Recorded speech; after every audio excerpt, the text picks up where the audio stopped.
Welcome to Wife Cheating Story. I hope you have an enjoyable and relaxing time listening. Let's get started. Everything was perfect until it wasn't. The moment Rose decided to answer his calls, my entire world tilted.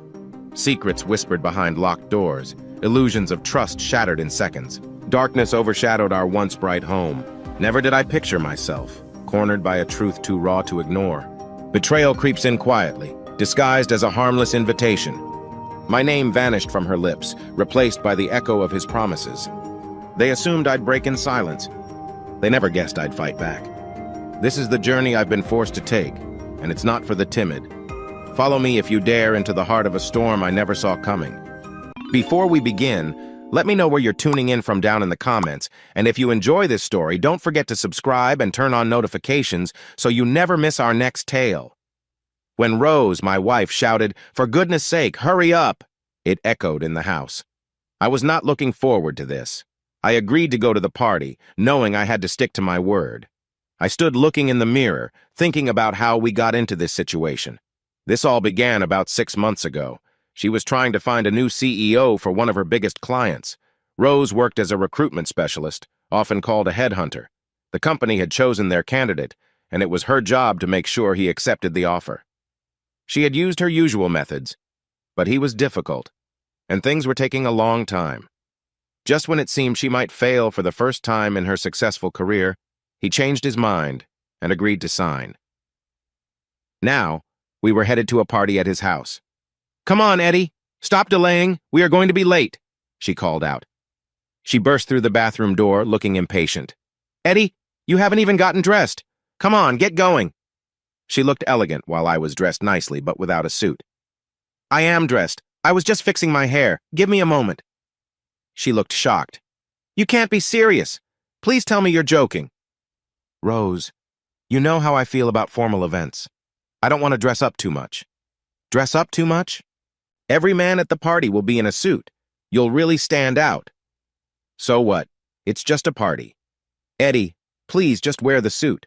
Stop trying to be different. At some point, you have to grow up. You're not the bad boy you think you are." Rose moved in social circles very different from mine. I worked as a project engineer and manager, recently returning from a job in Scotland, where I was the lead engineer. I came back to go with Rose to this party.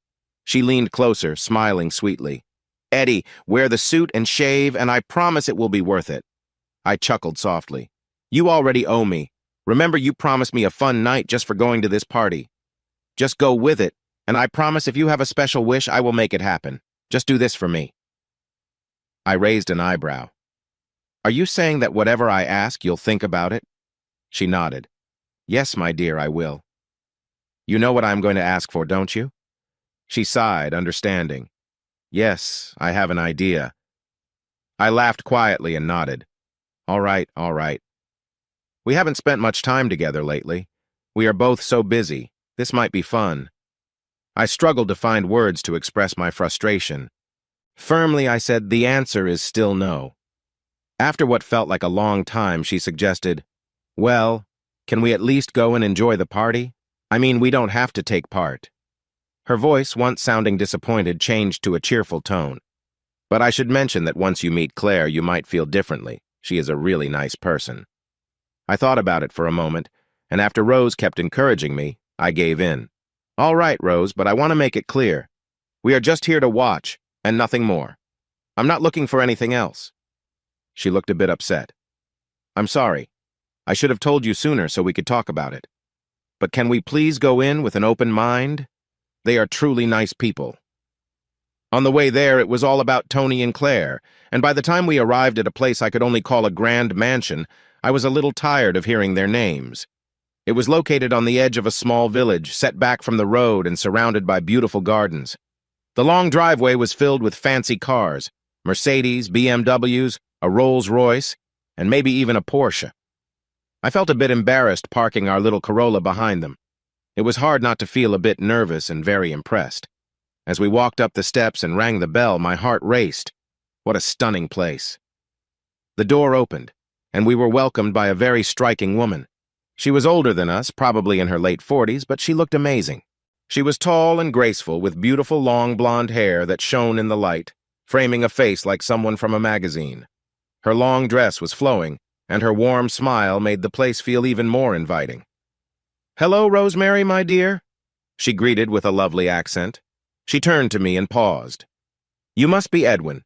Welcome. Come in and meet everyone." As we entered, she held out a crystal bowl full of keys. She smiled knowingly and said softly, "Please drop your keys in here, dear." I glanced at Rose, who playfully reached for my keys, but I held on tightly, saying, "Sorry, Claire, we are just here for the gathering, nothing more." Claire looked confused. "I don't understand." She glanced at Rose, looking disappointed. "Look, I'm sorry, but the gathering is private, only for our closest friends. If you don't want to join in, then I'm not sure you can stay." Rose placed her hand on Claire's arm. "Please, Claire. It's just that Ed is a bit shy, and I surprised him with this plan. He's a little shocked. I sort of told him last minute. We'd really like to come in. We won't be a bother, and once Ed settles in and meets people, I hope he might feel more comfortable." She looked at me for support, but I stayed quiet. Claire seemed to think for a while before letting out a sigh. "Oh, very well, but I must say I feel a bit let down. I told all our friends that we had some new people to meet, and they were excited to see you." She linked her arm with Rose's, leading the way in front of me. My mouth felt so dry, like it was filled with sand. The house was amazing, an old country estate that had been fixed up. It felt grand, decorated with beautiful old furniture. The entrance area was spacious with soft music playing as we stepped into a large reception room.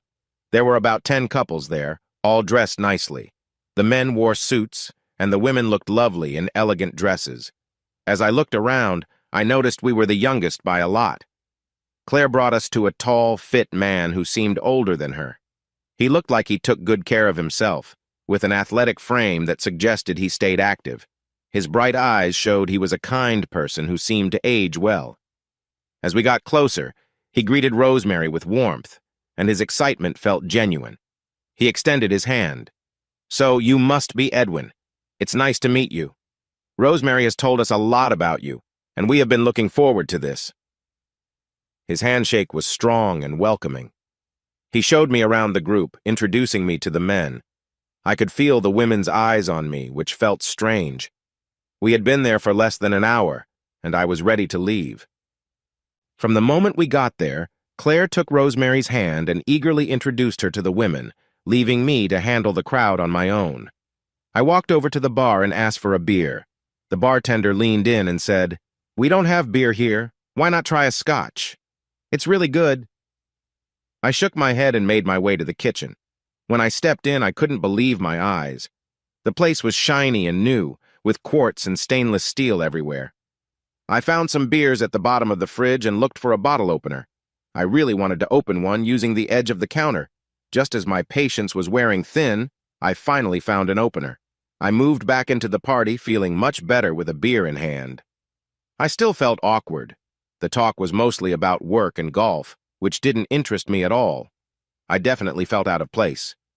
Rose, on the other hand, seemed to be having a great time, chatting and laughing with several women. She looked completely at ease, as if she belonged there. I found a quiet spot and waited for a chance to leave the gathering. Claire must have noticed I was alone.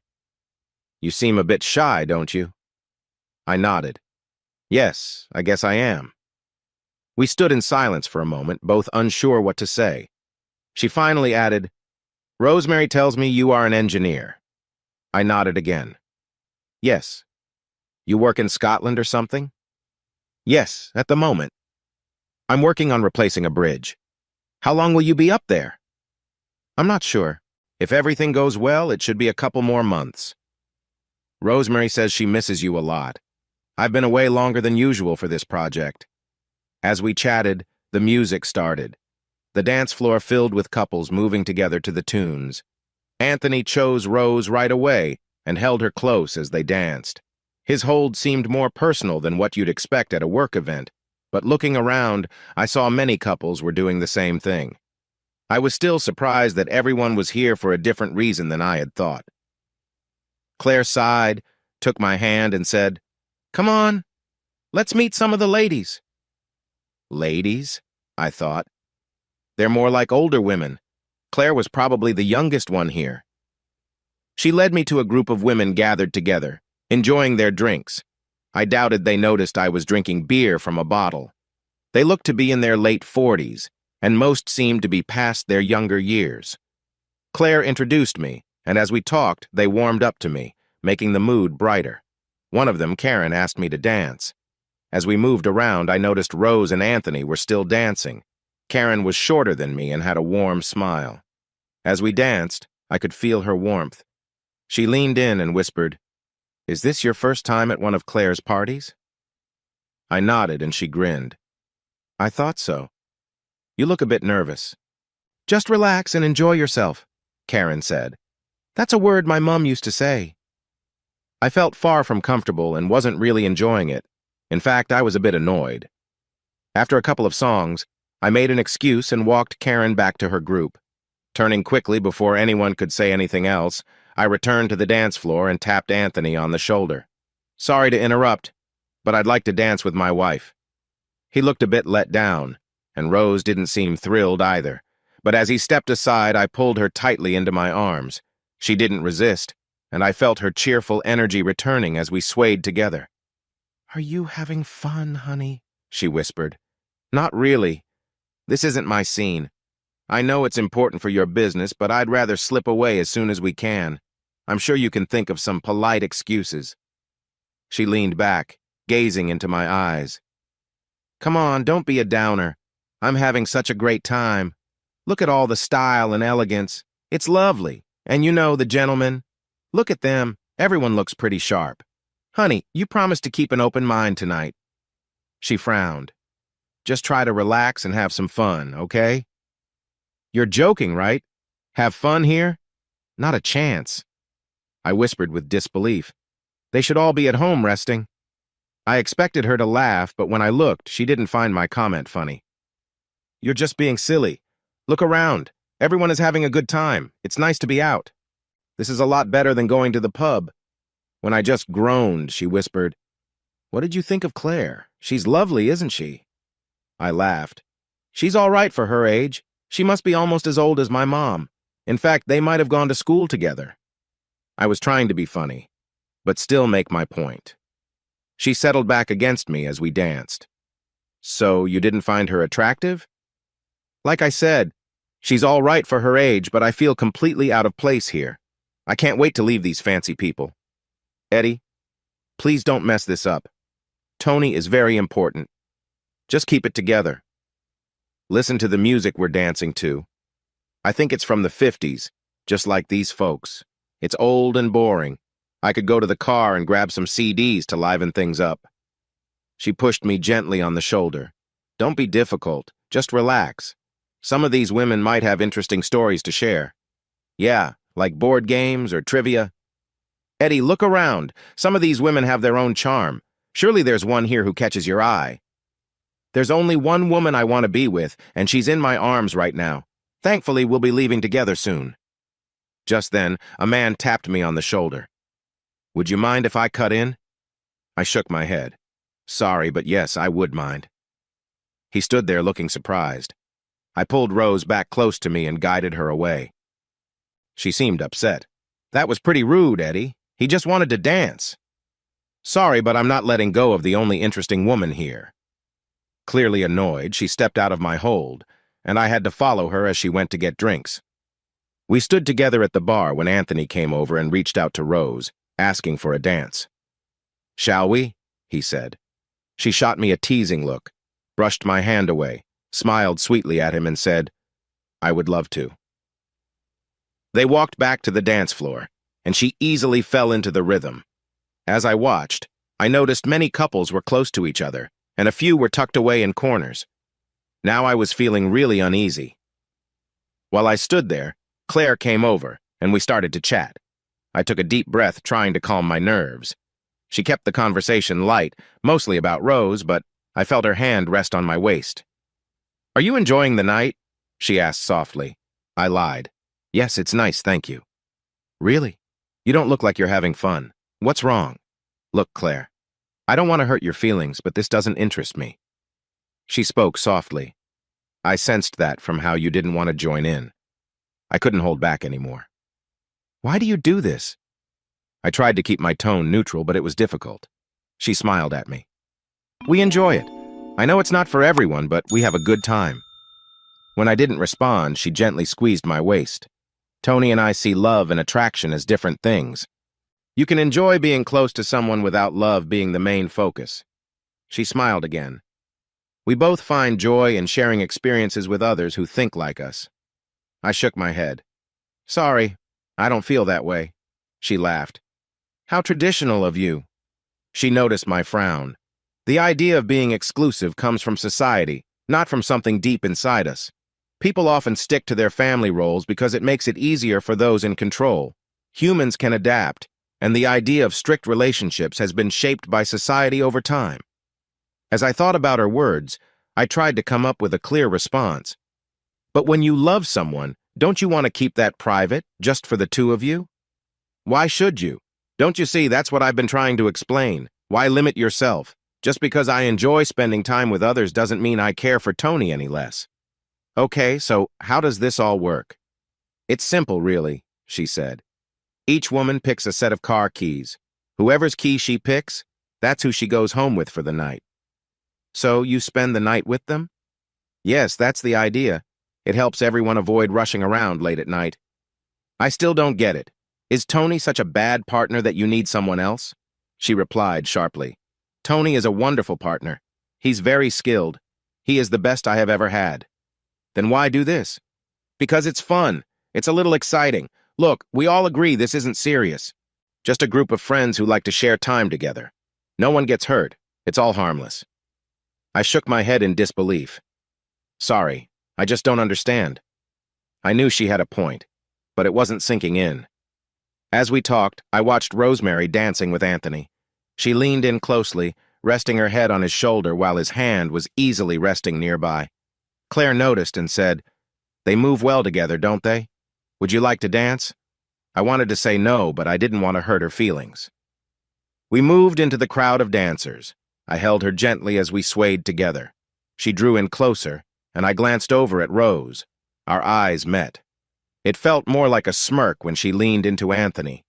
Claire held on tightly, and as we danced, she whispered, So have I convinced you? Would you like to stay and join in? I tried to be polite. No, I'm afraid not. I'm sorry, Claire, but we will be leaving soon. She tried to pull me in a little closer. You don't find me attractive then? Of course I do, but we are both married, and I believe in loyalty.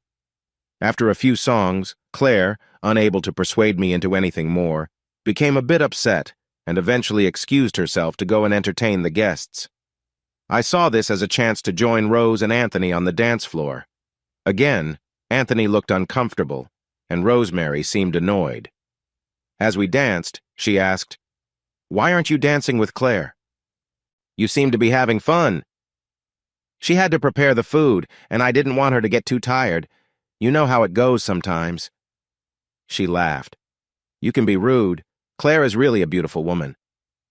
For someone her age, I guess she's fine. When I saw her frown, I added, All right, I suppose Uncle Jim would think she's attractive. Your uncle? She gasped in surprise. Come on, why are you being so dismissive? She's lovely. I think she'd fit in well at the local bingo hall. I chuckled. Why are you being so unkind? Claire has been nothing but nice. Please don't spoil this for me. Rose, she seems nice enough, but can't we just leave now? Eddie, you promised to keep an open mind. Have you thought for a moment that this could be a fun evening? Rose, this really doesn't appeal to me. Maybe if the crowd was younger, I could see the fun. But honestly, look around. Be honest. How many of these men would you want to spend time with? She leaned closer. Okay, I get that they're a bit older. Still, there are a couple who are charming, like Tony. She hesitated. Eddie, how would you feel if I wanted to stay and enjoy the evening? I frowned. I already told you. Let's just make our excuses and head home. Upset, she pouted a little. Eddie, if you'd just give them a chance and stop making snide comments, you might have a good time. Can we please just go home? She kept going. You know Claire mentioned she would like to dance with you tonight. Looking over at Claire, who was enjoying herself on the dance floor, I replied, "That's nice of her, but my answer is still no." I felt her relax a bit. "Why are you so against this?" "Mostly because I feel misled. If you had been honest from the beginning and we'd had a chance to talk about it, things could have been different. But right now I'm still upset. You waited until the last minute." She winced. "I did say I was sorry. I know that was wrong. Honestly, when Tony suggested we come along, it's all I could think about. It makes me feel excited. If I had known, I might have thought differently. Right now, I feel a bit left out, and it doesn't feel good." "Are you saying that if we had talked about it, you might have been okay with it?" "I don't know, Rose. I haven't had time to think it through." She rested her head on my shoulder, and I let out a sigh. "What if you brought Jeffrey's keys over? Would it still feel exciting?" Jeffrey was an older gentleman I had met earlier. She shivered a little in my arms. "Honestly, how many of these guys would you choose to spend time with? Or is it just about Anthony?" "Sweetheart, most of these men are nice enough. I know some of the women might not be your type, but to be honest, Jeffrey is the only one I wouldn't choose. Still, he has some good qualities, according to Claire. He can't be that great if his wife wants to move on." "Eddie, stop being so negative. I've noticed you looking at Claire." "I think you like her. I won't say she's not nice for an older woman, but you never know who you will end up with. It's like a lottery." "Honey, Claire said she would let me choose first. She has marked Tony's keys for me to know which ones to pick." "So this is about you being with Tony?" She flinched, her body tensing. "I can't deny it. I tried to explain." "No, you haven't. Just be honest for once tonight. Is this a plan for you to be with Tony? Did you get him to sign that contract for this?" She looked shocked, upset with me. "No, it isn't like that. This has nothing to do with the contract. Believe me, we became friends during the process, and he invited me. When I said I didn't want to be with just anyone, he told me how it would work." "So, this was planned from the start?" "Yes, in a way. You get to be with the most attractive woman here tonight. Claire is beautiful. You can't deny your interest." "I'm not denying it. She's very attractive, but I'm not going to do it. I want to leave now." She sighed. "Okay, I'll go tell her the bad news. She will be disappointed. She really likes you." I shook my head as she walked off to find Claire. I stepped over to the bar for a drink. While I was there, Anthony came over. "Would you like a whiskey?" "No, thanks. I need to drive." He frowned. "Why not stay the night? We have plenty of room. That way you could relax and enjoy the evening." "No, thanks. Rose has just gone to tell Claire we are leaving." He looked quite upset and walked away, muttering to himself. A moment later, Claire approached and picked up a beautiful bowl from the bar. She came up to me, holding it out. "Would you like to join in, Edwin?" I shook my head. "No, thanks, Claire." She looked unhappy, but then walked over to stand next to Anthony. The music faded and everyone stopped talking. "Well, it's that time of the evening, everyone," Anthony said. "It's time for the draw." Rose came over to stand beside me and whispered, "What do you think? Could we add our keys before they draw them out?" She looked hopeful. "Just do this for me. I promise I'll make it up to you." I shook my head and whispered back, "Not a chance." Her expression turned unhappy. We watched as Anthony said, "Ladies, come and pick your prize." One by one, the women took keys from the bowl and walked over to their owners. I couldn't believe how happy they all looked. When it was over, I asked, "Are you ready to head out now?" Rose nodded slowly. "Give me a moment to say goodbye." She walked over to Claire and they hugged before Rose turned back, looking a bit sad. We reached the door, and just as we were about to leave, Claire called out, "Wait, Edwin." Rose and I turned to her. She sighed. "I'm sorry you didn't enjoy yourself tonight and that I couldn't change your mind. If you had given me a chance, I'm sure you would have had fun." I shrugged. "Maybe, but I'm okay with my choice." She shook her head, clearly disappointed, and hugged Rose again as we walked to the car. Once the car door shut, Rose said, "That was so embarrassing." "You're right. It was pretty awkward. That crowd was something else." She glared at me. "Not them, you silly. This could have been avoided if you had put the keys in the bowl." I chuckled. "No way, Rose. I just couldn't do that." She sighed. You can be so stubborn sometimes. Yeah, I guess I am, but I stand by my choice. Honestly, it was just going to be a little different, a fresh experience. It was only supposed to be one night. Rose, you know how I feel about this. I've told you how my father's choices impacted my life. Sure, but this wasn't anything serious, just a chance to try something new, something we could laugh about later. The car was quiet for the rest of the ride until we parked outside our apartment. Eddie, I really wanted to join in tonight. I was looking forward to it. If that's what you truly want, maybe we need to think about what our relationship means. If that's really your wish, perhaps we should consider going separate ways. She looked surprised. What, isn't that a bit much? I don't think so. Look at it from my side. We've never discussed this. You brought it up at the last moment, and I'm just supposed to agree? You can do what you like? She muttered as she searched her purse for the key. All I said was I was interested. Why can't we at least discuss it? I shrugged as she unlocked the door. We can talk, Rose. I'm open to that. But I'm not going to do something I'm uncomfortable with. Honestly, no one was pushing you. I didn't see any real pressure. I'm just saying you can be frustrating at times. I have values. We promised certain things at our wedding, remember? She sneered. What if one of the women at that party was so attractive you couldn't say no to? What then? I don't know, because that didn't happen.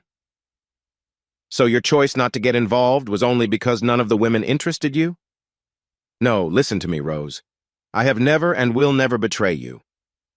I'm not looking for other relationships. What if I said I didn't mind, that you could be with her without feeling guilty? Weren't you paying attention? I said I wouldn't betray you. She growled. You're being silly. It's not betrayal if we both agree. When I simply shrugged, she growled again. You are impossible. That night it was cold, and she turned away from me. As I lay there looking at the ceiling, I asked, So you wanted to spend time with Anthony? She turned back toward me. Even in the dark, I could feel her uncertainty. She hesitated before saying, Yes, I did. He is charming and exciting. I was looking forward to it. I have to go back to Scotland Sunday night. Should I worry that you'll be with him while I'm away? She looked at me angrily and said, No, it doesn't matter. I wouldn't betray you. I'm disappointed, but I would never be unfaithful. Rose, if I find out you were with him, I warn you our marriage will be over. Pulling the blankets tightly around her, she said, I told you not to worry. Just leave me alone. I was set to drive back to Scotland the next afternoon. When I woke up, even though Rose promised she wouldn't betray me, I felt uneasy. I tried to catch up on some chores while waiting for her to get up. She got out of bed late and walked over to me as I was organizing some clothes for washing. Eddie, I'm sorry for yesterday. You're right, I should have been honest from the beginning. I nodded. Yes, you should have. Now I'm worried about where we stand and if I can trust you. She gently touched the back of my neck. Eddie, I promised I wouldn't betray you, and I meant it. You don't need to worry. It's easy for you to say, but until yesterday, I would have laughed if someone asked me if you wanted to change things. Don't you see, Rose? You led me to believe something else. Now I'm unsure about your honesty. If I wanted to stray, I could have. You missed the whole point of last night. I wanted us to share an adventure, something different and fun. We could have laughed about it together and exchanged our stories. I saw the excitement in her eyes. Eddie, that's what it was about. Sure, I like Tony, but it was really about us having experiences together. She looked at me carefully. Is this because you were feeling nervous or unsure about Tony? I nodded. Yes, I guess I was a bit scared of him, his house, his cars, his money. I didn't want to lose you to him. You must have felt something like that too, right? I turned to her and she looked me in the eyes. Yes, I felt jealous. Claire is so much prettier than me, but I was also a bit excited about being jealous. I trust you and I believe in our marriage. We shared a sweet moment. After 2 weeks apart, I had a lot of feelings. You know, you promised me something special if I went last night. She smiled cheekily. Bacon and eggs? I shook my head. No, you mentioned something about making my biggest wish come true. Oh, that, but you didn't wear the tie. I frowned, and she laughed lightly. I guess we could get back to being close. Later, when I peeked out from the shower, she was on the phone and looked happy. She smiled, jumped up, and gave me a quick kiss on the cheek. "Just a minute, love. I'll be right down." I made a couple of sandwiches for the trip. Before I left, we exchanged a quick kiss. The drive north gave me time to think. It made me wonder why she was interested in the older man. Yes, he had money and some fame, but he was just an older, sleazy guy. I always knew she viewed relationships more openly than I did, but I never thought she would stray. Over the next few days, we kept our routine of Skyping each night and talking. She even apologized for the last-minute party change. I couldn't help but ask, "Why did you want to go, Rose?" I saw her play with a pen and she said softly, "I don't know, it just felt exciting. And I have to admit, I've been a bit intrigued by Tony. He can be really interesting. But nothing is happening, right? I can trust you?" I asked, feeling uneasy. She answered, "I promised you, didn't I? Come on, Eddie, you don't need to feel so unsure. You're acting jealous." "That's because I am." Things went back to normal, but soon Tony and Claire came up in every conversation. I felt annoyed, but it seemed to make her even more excited about them. 2 weeks later, I finally had a weekend off and drove home. Walking in the door Friday night, I was welcomed with a warm hug and a sweet kiss. Her affection wrapped around me, and we shared a strong bond as we enjoyed each other's company. I wanted to share what happened that weekend, but since things were good between us again, I didn't want to ruin that. Back in Scotland, living in my small room, the best part of my day was our nightly Skype calls. We usually talked and played games for about 2 hours. Rose was full of energy, and our chats kept both of us entertained. It took a few more weeks before I had another break. I walked in at home, and Rose seemed extra happy to see me. Later, we rested together, and she spoke softly. "I hope you won't be upset, but Tony and Claire want us to come over for dinner tomorrow night." "Oh, no," I replied, a bit worried. "Is it another gathering with them?" She shook her head. "It's not a party if that's what you're thinking." "So just the 4 of us?" I asked. "Yes, just dinner." "Why?" I wondered. She seemed a bit tense. "They want to talk." "About what?" "Well, maybe we can get together as friends, not like a party." "Are you talking about swapping?" She leaned in and whispered, "Yes, Eddie. I've become friends with Claire. I know it's surprising, but we've gone out for dinner a few times, and I really like her." She thought maybe the last gathering was a lot, and if just the 4 of us got together, it might feel different. We lay together, our hearts in sync as I thought about what she said. She quietly asked, "Babe, you've had time to think. What do you think?" She was right. I had thought about it. Was I interested? I couldn't deny it was interesting. Claire was a good-looking woman, but I felt hesitant because of Tony. I didn't want to share Rose with him. Tony seemed to have it all, a nice home, money, cars, and a stunning wife, an ex-model. The one thing I valued most was Rose, and I didn't want him in our lives like that. "I think I'd rather not go," I said. "Rose, I'm only home for a couple of days every 2 weeks. Can't we just spend that time together? I really miss you. I don't want to waste time with them." She looked upset. "I kind of already said we would go. It's just one night." "Can you just call them in the morning and say I'm not feeling well? Please, just talk to them. If you're still not sure, we can leave early and I'll make it worth your while. Remember last time?" As always, she found a way to persuade me. "Okay, but we're leaving early." She sighed with relief. "All I ask is that we keep an open mind and see what happens."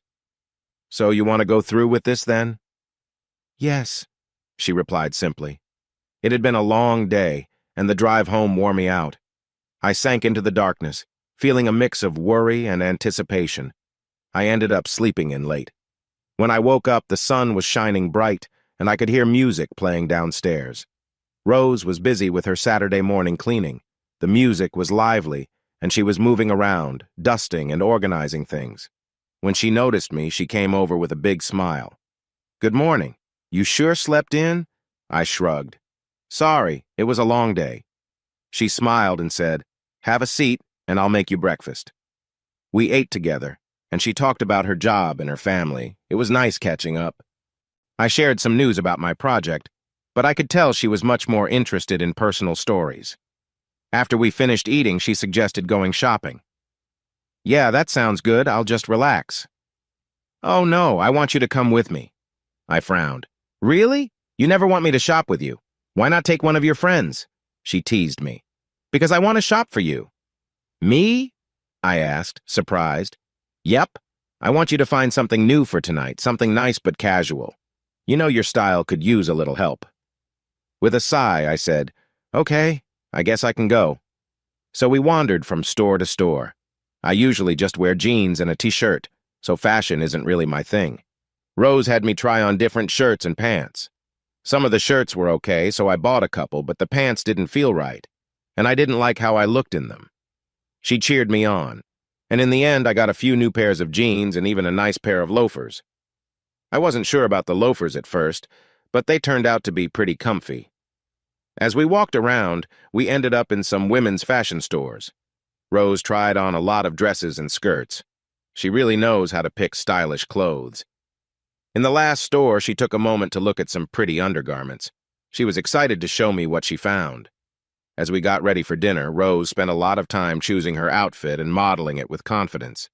"What do you think?" she asked, smiling brightly. "Yes, it looks great. I'll enjoy seeing you wear it tonight." She tilted her head and smiled. "But do you think Tony will like it?" I laughed a little. "He won't see it, so I guess we won't know." She thought for a moment. "Are you really sure?" "Definitely." She sighed. "That makes me a bit sad. You promised we would be open-minded." "I am open-minded. I'm happy to talk about things for the future, but tonight will just be the two of us." She walked over and gave me a friendly kiss. Arriving at Anthony and Claire's was still an adventure. It looked just as I remembered. Even without the fancy cars outside, the house was impressive. Claire greeted us at the door, just like last time. She looked even more beautiful, tall and elegant. "Welcome, you two." She looked at me and smiled. "You look great tonight, Edwin." I smiled and said, "Thanks." She turned to Rose and said, "You look wonderful." Rose laughed and replied, "Thank you, Claire. You look amazing." She looked at me and asked, "Don't you think so, Eddie?" I agreed. "Yeah, very nice." She teased me a bit. "Oh, come on, don't be shy. You can say it. She looks fabulous." "Leave him alone," Claire said playfully. We entered to find Anthony at the bar. He spotted us and came over, excited. He hugged Rose warmly. "Welcome, Rose. You look lovely tonight." She smiled back. "Thanks, Tony." He turned to me and offered his hand. "Edwin, you look sharp, too." We shook hands and he asked, "What would you like to drink?" Claire spoke up. "We'll have the champagne, please." Rose nodded in agreement. Then Anthony asked me, "What about you? I'm having some nice scotch. Want to try?" "No thanks, Anthony. I'll just have a beer if that's okay." He nodded. "Sure, but you're missing out. The scotch is really good." I replied, "I have to drive, so no thanks." He got me a beer and poured the drinks. "How about we move to the cozy room?" He led us into a smaller room off the dining area. Snacks were laid out on the coffee table. Rose and I took one sofa while Anthony and Claire sat across from us. The atmosphere felt a bit quiet for a moment. Finally, Anthony broke the silence. "How's work? I heard the bridge project is almost done." I nodded, a bit surprised he knew about it. "Yeah, it's going well." "Is it a repair or a new build?" "New build. The foundations are in place." He asked several more questions that caught me off guard. When he saw my surprise, he chuckled. "I wasn't always a CEO. I started from the bottom. I had to work for this." I was taken aback. He seemed to notice my surprise. "Edwin, I didn't even go to college right away. I did that later. I started out doing construction, driving, and working hard. That's how I got where I am."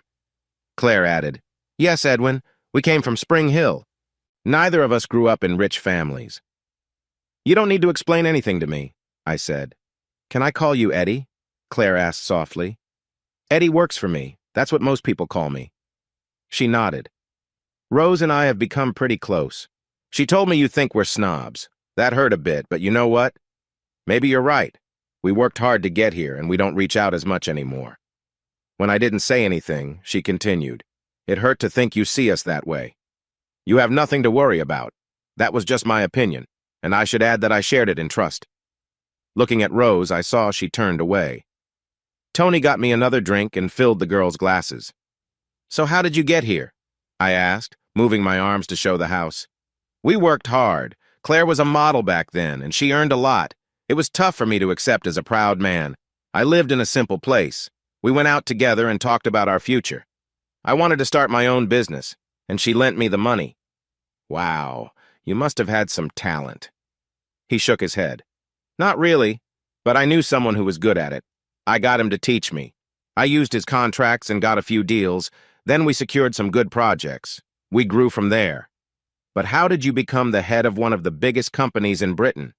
I realized I wasn't great at the work, but I was good at running a business. I took night classes and did really well. I loved learning outside of the usual school rules. He poured another drink. He worked really hard, Claire said. He was on site 12 hours a day and then came home to study. He gave it his all. I am so proud of him. And you should be. He is very sought after now, Rose added.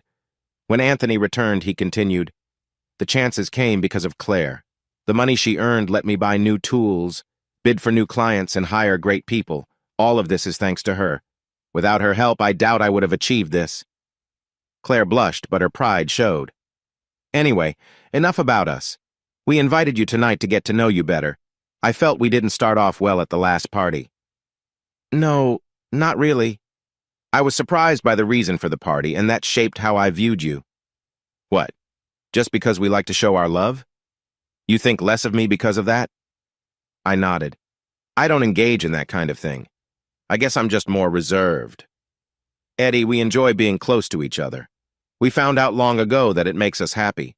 We talk honestly about our feelings and what excites us. He smiled. When we were younger and Claire was modeling, I knew men approached her often. I felt jealous, but I understood it was her job to be attractive. I had to set aside my pride, otherwise I would have worried too much. Claire added, He's not wrong. The fashion world can seem very surface level. Eddie, Tony said, it helped us communicate and we made a promise. We agreed to always be honest with each other.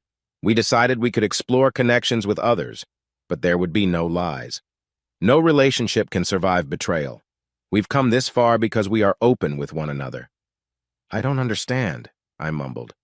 I might be overstepping here, but Claire told me that you two share a strong bond, so why include others? They looked at each other. Tony sighed. We enjoy the excitement of going against the usual rules. Being close to someone is a beautiful experience. We're lucky to feel that. Adding more people just makes it more interesting. But if you already find it satisfying, what do you gain? It seems like a lot of trouble for not much reward. They both laughed. Not much reward? Claire exclaimed. Eddie, it feels amazing to share a close moment with someone else. Remember your first experience? I nodded. Yeah, of course, everybody remembers that. What about your second time? Did you like it? I nodded again. Yes. Was it as good or better than the first time? I suppose it was the same, just different. Claire frowned. No dodging the question. Was it better or worse? I grimaced. I don't know. It was just different. How many partners have you had? She asked. I hesitated, glancing at Rose, who was smiling. Well, come on, Eddie. She chuckled. How many? Taking a deep breath, I replied, 6 or 7, I guess. I wasn't keeping track. The real question is, did you enjoy them all? Yes, each one was a different experience. Claire nodded. That's exactly what we get. Every time we connect with someone new, it's unique. Not better, just unique. Approaching it with respect can make it a wonderful experience. Seems risky to me, I said. How so? Tony asked. I don't know. What if you start to care for them? Feelings like jealousy or anger could come up. We're not looking for love. Claire jumped in. Eddie, if you and I were to spend time alone, would you still care for Rose the next day? Shaking my head, I sighed. I don't know. I would feel guilty and embarrassed. Rose would be upset, and we might argue. It could harm our marriage. Rose piped up. Babe, I wouldn't be upset. I would find it interesting. The thought of it excites me. I groaned. You say that now, but once it happens, it might feel different. There's no turning back. Sweetheart, we aren't kids. We are adults. I have full trust in our marriage. We are stronger than you think. We can face anything together. But what if we can't? I asked. Do you want to risk that? Just then, the cook walked in and said dinner was ready. Claire led us to the dining room. As we sat down, the butler served the food. The topic of conversation changed. Tony was actually quite funny and knowledgeable. He understood everything when we discussed my project. The girls talked about fashion. Our glasses were filled. Claire insisted I try the Merlot they were having. As we enjoyed our meal and chatted, the glasses kept getting filled. I was starting to feel a bit dizzy. After dinner, we went back to the cozy living room. Tony brought another beer, and we settled back in our seats. I waved off the beer with a light laugh. No thanks, I have to drive home. He placed the beer on the coffee table. Claire chimed in. Eddie, we have extra rooms. You can stay the night. That way you could relax. Rose said, Yeah, this way you can unwind. Tony added, Then we can try that new scotch. I have a brandy that I'm sure we would all enjoy. Rose jumped in excitedly. I would love to try brandy. I've never had it before. He stood up. We can fix that right now. He went out to the bar. Claire repeated, Stay the night. I'm not suggesting anything, just that we have guest rooms. Come on, Eddie, Rose pleaded. It will be nice to have a night away from home. I could see there was no escaping. Tony returned with the brandy and soon raised his glass for a toast. Oh my gosh, it's delicious, Rose sighed. She was right. It was very nice. After another glass, I could see that Rose was just as buzzed as I was. Claire pressed a button, and soft music started playing from hidden speakers. I have been rude, she said. Would you like a tour of the house, Eddie? Nervously, I replied. Rose probably would, wouldn't you? She nodded. Yeah, I would actually. The girls went off, and Tony focused on me.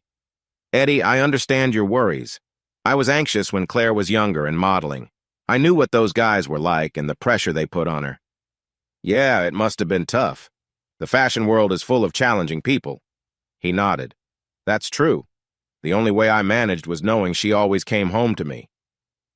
As the week went on, my thoughts became stronger, and the memories felt more intense.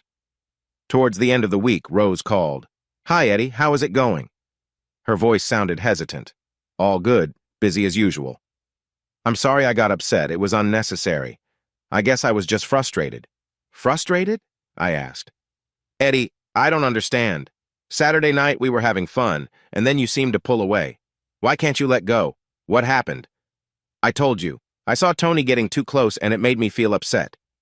She started to say something, but I interrupted. Rose, I'm trying to explain. I don't want to go down that road. If that's what you want, then maybe we need to think about what we really want from this relationship. The phone went quiet. I could hear her breathing, and I'm sure she could hear me. The silence felt heavy as we both tried to find the right words. Finally, she asked quietly, Why would you say that? I don't know, Rose. It feels like we want different things right now. You're not serious, are you? Just because of what happened the other day? It's more than that. Since that party, it feels like we're going in different directions. You want to explore new things, and I don't. We need to figure out what this all means. Maybe next time I come home, we can talk about it properly. She sighed. Okay, but I think you're overreacting. Maybe, but we'll see. Goodbye for now. Can I call you later? Maybe we can Skype? Yes, of course. I didn't get home until the end of the month, and things had calmed down a bit. We resumed our texts and video chats. Walking in the door felt wonderful. Rose rushed into my arms, and we held each other tightly. It's so good to have you home, she said. With my arms around her waist, I smiled and replied, It's good to be here. I've missed you so much. We skipped dinner and went straight to the bedroom where we shared a special moment. It was well past 11 when she said, Wow, I'm hungry now.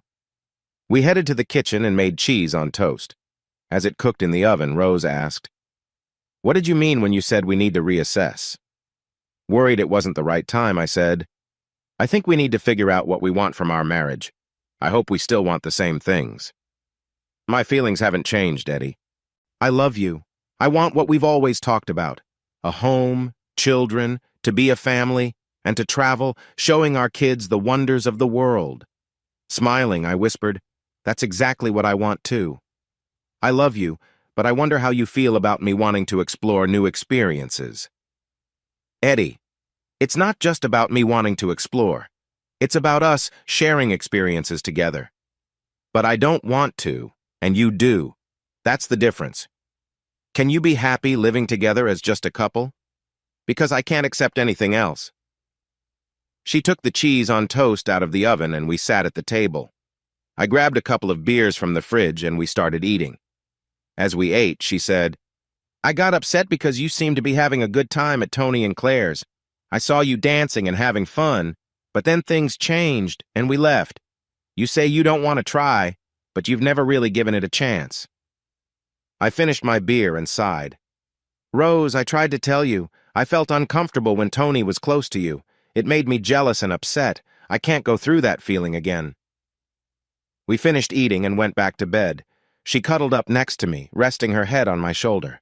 Would it feel different if we weren't in the same room? If you couldn't see? I don't know. I doubt it because even just thinking about it hurts. I am worried that I can't handle this, and that the jealousy will just take over, making me want to leave.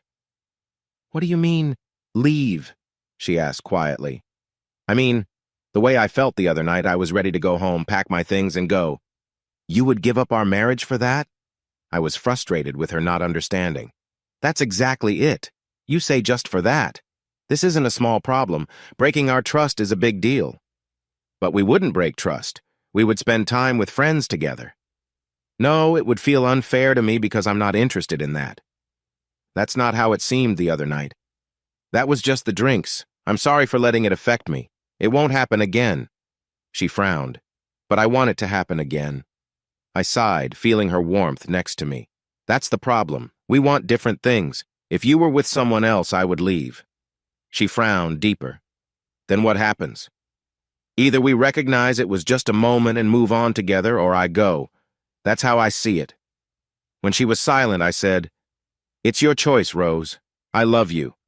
I want us to be together as we planned, but I can't accept being hurt. She was going to speak, but I gently placed my fingers over her mouth and said, Don't say it, Rose.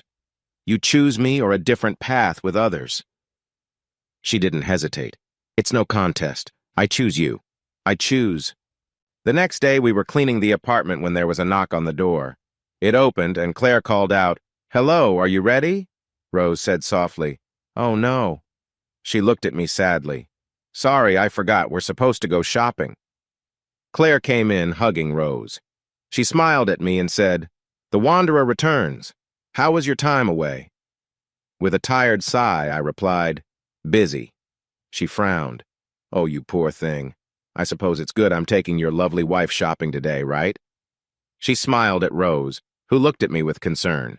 Yeah, I guess so, I said. Rose's face lit up, and she smiled gratefully.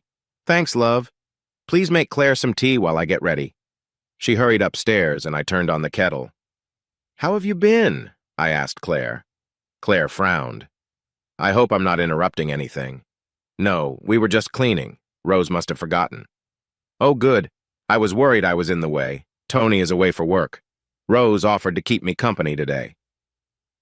They left together, laughing and chatting as they headed to Claire's car. I decided to take a break from cleaning and relaxed on the sofa. Later in the day, they came back with their arms full of bags. I tried to ignore them, but they were so lively. Rose came over and shook me awake. Hello, sleepyhead. Where have you been? It's past 6. Between laughs, she said, Sorry, I lost track of time. We had such a great day. Sitting up, I asked, What's for dinner? She looked a bit guilty. Sorry, we ate while we were out. We tried to call to see if you wanted to join us, but you didn't answer. I stood up and stretched, then walked into the kitchen. I opened the fridge, but nothing looked good, so I closed it and said, I might go out to get something. If you leave now, you'll miss our fun show, she said with a sad look. I'm hungry, so I guess I'm out of luck. I put on my jacket and headed for the door. Rose grabbed my arm. Please don't go. We have something special to show you. You can show me tomorrow. I'm really hungry. Eddie, we were so excited to share this with you. Claire has something special she wants you to see. I promise you won't regret it. She smiled, but her face was tense. Please. You can't have been that eager to show me. You've been out for 8 hours and you still took time to eat. I left, feeling frustrated. I went to meet up with a couple of old friends and we had some drinks while watching the football. I was feeling a bit annoyed. It was late when I got home. Luckily, Claire's car was gone. When I walked in, Rose was curled up on the sofa watching TV. When she saw me, she said, "Where have you been? Look at the time." I laughed as I checked my watch. "I've been out less time than you. You were gone all day, so don't complain to me." I could tell she wanted to say more. As I hung up my jacket, she said, "I'm sorry. We didn't mean to be gone so long. We just lost track of time." "Yeah, same here," I replied. She patted the sofa next to her. "We wanted to make it up to you. Claire brought something nice that I wanted to share. It was lovely." "Why would you think I'd care? She should be showing it to her husband or maybe one of her friends." "Don't say that. You would have liked it. I got something similar too. I could show you later." "I'll take a look at it as well." She leaned back against the sofa. I did apologize for taking so long. "Yeah," I said, feeling irritated. "I got it." We settled in together and slowly, that close moment turned into a soft kiss. When we went to bed, it was late and we just cuddled. The next morning I woke up to the smell of bacon. Once I rubbed the sleep from my eyes, I saw a plate in front of me. Rose smiled at me. "I didn't want to wake you up. You've been working too hard and you need to take it easy." "Not much time left now. The project is almost finished." As I ate breakfast, she asked, "Have you heard anything about a new job?" I shook my head. "Not yet. I've started to send out my resume." "I've been asking around too." "Any leads?" I asked. She shook her head, but I could see her looking at me with curiosity. "What was that for?" She took a deep breath before responding softly. "I talked to Tony, and he mentioned that Carter, do you remember him from the party? Well, he has his own engineering firm, and it might be a good idea to call him. He suggested using his name as a reference." I laughed lightly. "Tony, huh? When did you talk to him?" She looked a bit awkward. "We had lunch the other day to catch up. I mentioned you were looking for a job." She paused, waiting for me to reply. I kept eating. She was losing her patience.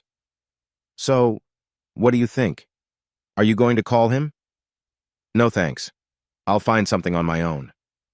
"Oh, come on, this is a great chance. Tony and Carter are friends. It could mean working from home instead of traveling all the time." I said I'll find something myself.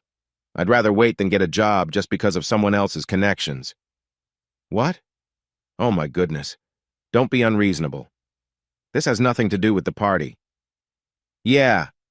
And if you had picked Carter's keys from that bowl, would you have gone with him?"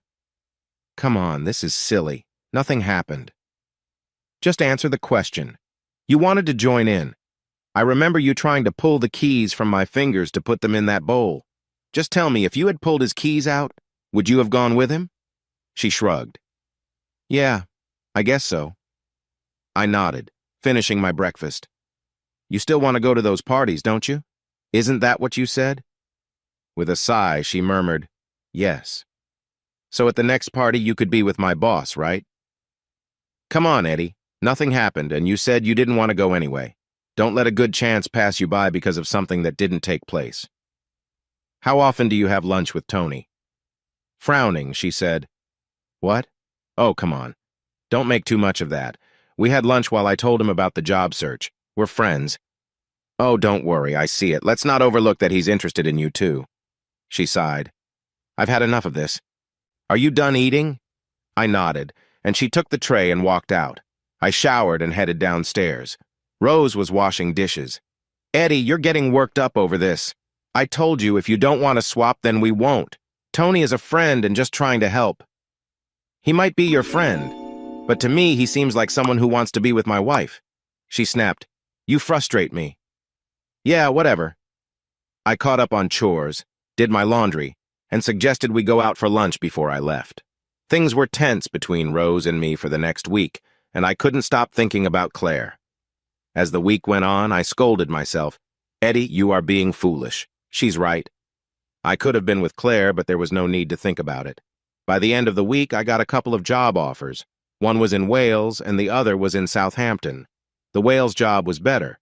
I would lead a project to take down a parking building, and they offered me a place to stay as well. This opportunity could help us save more for our first home. I replied to the email with some questions, hoping for a better deal. The next part was what I was worried about, telling Rose. She really wanted me to come home.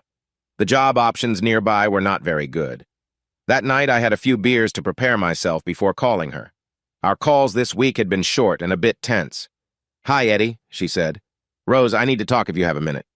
"Yeah, of course. What's up?" "I have a job offer." I noticed she hesitated. "Okay, where is it?" "Cardiff." "Oh no, please tell me you're joking." "No, I'm not.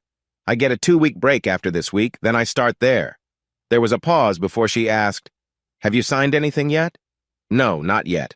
I'm trying to negotiate a better offer." "Can you hold off for a week? Just give me a chance to find something local?"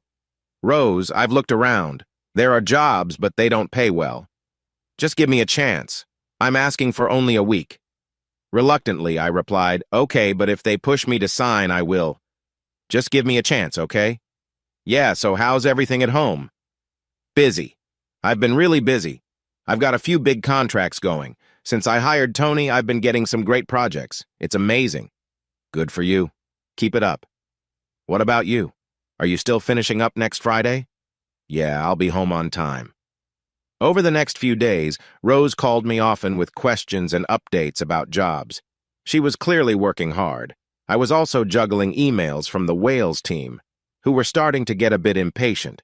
They sent a much better offer to close the deal, which made me nervous. I didn't want to miss out on it. I called Rose.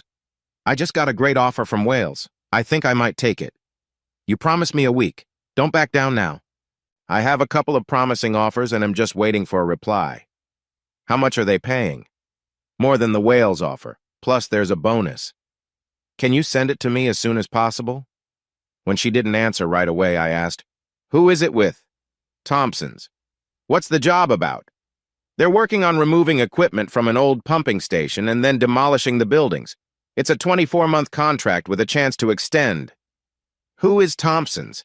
Can you give me some details to look them up?" "I can't share that yet. It's confidential." "Don't make this difficult. I'm your husband. You'll need to send it to me anyway so I can sign. I can't share the details yet. I need to finish some things first." I felt very upset and annoyed. I didn't like her playing games with my work. I turned to Google and searched for asset management and demolition companies called Thompson's in Birmingham. A few showed up, but they didn't look big enough for a job like this. I searched around the pump house instead. I found out that it was a big project, and I even found some documents on the council's website. None of them mentioned a company called Thompson's. She had given me wrong information. Why was that? I waited for her to call later that night. She sounded cheerful. "Hey, love, good news. They promised to send me a contract tomorrow morning. I should have it to you by 10. "Who is?" I asked. There was silence again. I spoke clearly. "There is no Thompson's in the running for that job. From what I can see in the public documents, there are 2 companies competing for it." "Yes, the council will announce the winner tomorrow. The company I am speaking with has pretty much been told they got it, but they are waiting for confirmation. That's why I can't share their name." "Why did you give me wrong information?" "I'm not allowed to share contract details. Please understand that." "But why not just be honest with me?" "I didn't want you to jump to conclusions before I had the contract ready. You thought it was better to mislead me instead of explaining. There are some sensitive talks happening. I need you to trust me. You want my trust, but feel fine about misleading me. Is that right?" "No. It was wrong to mislead you, but you need to understand I couldn't share all the details." "I'm concerned. It seems easy for you to mislead lately. What else aren't you telling me?" "Nothing. Honorable. It was mistaken. I apologize. Look, you will have the contract tomorrow. You will see how great this opportunity is. I just want to know about this company. I won't agree to anything until I know who I am dealing with. If you can't tell me, I might sign with the wrong group." "Don't be so stubborn. You will have everything tomorrow. I can't talk right now. Claire's coming over and we're going out for dinner. I promise everything will be ready by tomorrow." She hung up, and I could still feel some tension. I went back online. The 2 companies competing were Patterson's and another company named Trimax Engineering. Both had websites making it easy to find information. Patterson's didn't show much, but they seemed solid, with a lot of recent work and several big projects finished. None of the directors' names caught my attention. One thing that stood out to me was their list of positive reviews. I hope this was the company Rose mentioned. I opened the Trimax website and was impressed again. Their site was professional and well-organized. While Patterson's had a decent list of recent projects, Trimax had even bigger ones, and their facilities looked great. I felt my view change. This seemed like a much better company, and now I hoped it really was Trimax. As I was about to log out, I saw a picture of the CEO, and he looked familiar. I quickly looked up the list of senior managers. Carter Jones. I recognized him. He was Tony's friend from the party. That was why Rose hadn't shared the company details. She knew I would discover who he was. Upset and frustrated, I decided to take a walk in the cool air. What was I going to do? The idea of working from home sounded good, not just so Rose and I could be together, but because I was tired of living in small spaces, being alone, and the long drives to visit her. It annoyed me that she wasn't being completely honest with me. Her approach really bothered me. What should I do? The next day, I waited for her to get in touch. Then my phone rang. "Hi, babe. I've sent you a contract. Check your email. Everything you need to know is there. I'm so excited. It will be great to have you working from home." I smiled. "You seem pretty sure? What's the company?" There was a slight pause in her voice, but she replied, "The company is called Trimax. They are a big deal, honorable. They are growing fast. Just read the contract. The terms are great." "Trimax, huh? Funny, I've never heard of them. Who is in charge?" She hesitated again. I waited for her to respond, curious to see what she would say. "I don't know the CEO's name. I've been talking to the project coordinator and HR. Please, just read the contract. We don't have much time." After a moment, I replied, "Now that I know what I'm working with, I'll do some research and find out more. I want to make sure I'm not working for anyone unreliable." She read off a list of completed projects. She must have had their website open. "That's helpful, but I need to know more about who they are and what they plan to do. I need specifics." She sounded frustrated. "Eddie, trust me. Just read the contract. The salary is a 35% increase from what you make now. It's a 2-year deal with the option to renew. Hun, this could mean we can live together again, share a home every night. I like that idea. I'll do my research and let you know tomorrow." "Tomorrow!" she exclaimed. "Hun, we are on a tight schedule. They want you to start soon. If we wait, we might miss the chance. Ask them for an extra 10%. "Oh, you must be joking. Eddie, this offer is already good. It's more than your current job." "Yes, but it's less than what Wales offered me. I talked with them and managed to get some extras. They are offering more than this." I heard her say something quietly away from the phone. Before she said anything back, I spoke sharply. "Remember, you are working for me, not them. I want more. If they won't cooperate, at least I have a backup plan. Listen, you are not the only option here. Many are interested. I contacted them for you, but they are not just looking for you. I want another 10%, Rose." I ended the call. I looked over the contract. It was solid. The pay was good, and the idea of being home was appealing. The main concern was her dishonesty and lack of respect. I told her I didn't want to work for this guy. I didn't want to feel tied to Tony. I also worried about how easily she misled me. It made me think about what else she might not be honest about. About 10 minutes later, she called again. "What do you think? Great contract, right?" "I don't know. I haven't looked it over yet. I'm still checking into the company. If you had given me the details yesterday, I could have done my research." The phone was silent for a moment before she said softly, "Well, what do you think?" "Rose, I am busy. I'll finish my research before looking at the contract." "Did you ask them about the pay?" "No, not yet. Look, I don't think they will offer more. We want them. They aren't rushing to hire you." 10%, Rose, and I wouldn't mind a performance bonus too. See if they can consider that." Before she could answer, I hung up. I sat thinking. I went over the 2 contracts again. The one in Wales offered more and included housing, which would save me money. There were some goals to meet, and they were open to performance bonuses based on those. It meant being away from home for a while. I let Rose think about that and finish the tasks I had to do. Later in the afternoon, I got another email from Rose. She attached a new contract with a salary increase. Now, though, the salary would be based on performance, with 20% at risk. About half an hour later, she called. "Have you seen the new contract?" "Yeah, I'm reading it." "What do you think?" "It's okay, but they haven't clarified the pay. It's just performance-based now. I'm still looking into the company. Luckily, I know a couple of engineers there. I'm waiting to hear back from them to get some insight about the manager." The phone went silent again when I said, "You know, I think I recognize the manager, Jones. I've seen him before. Do you know him?" There was a pause. She hesitated before saying, "No, I haven't spoken to him. I have been dealing with the project manager instead." Okay, but I'm sure I've met him somewhere." "Right. I have a response. If they want me to accept that 20% of my salary is at risk, I will need a 10% increase. I have sent you the Wales contract for you to compare. I have to go now. Bye." Her dishonesty felt like it had no end. I was sure she had reached out to Jones directly and used Tony to get what she wanted. There was no way I could work for him after what I had learned. Later that night, Rose called again. She sounded nervous.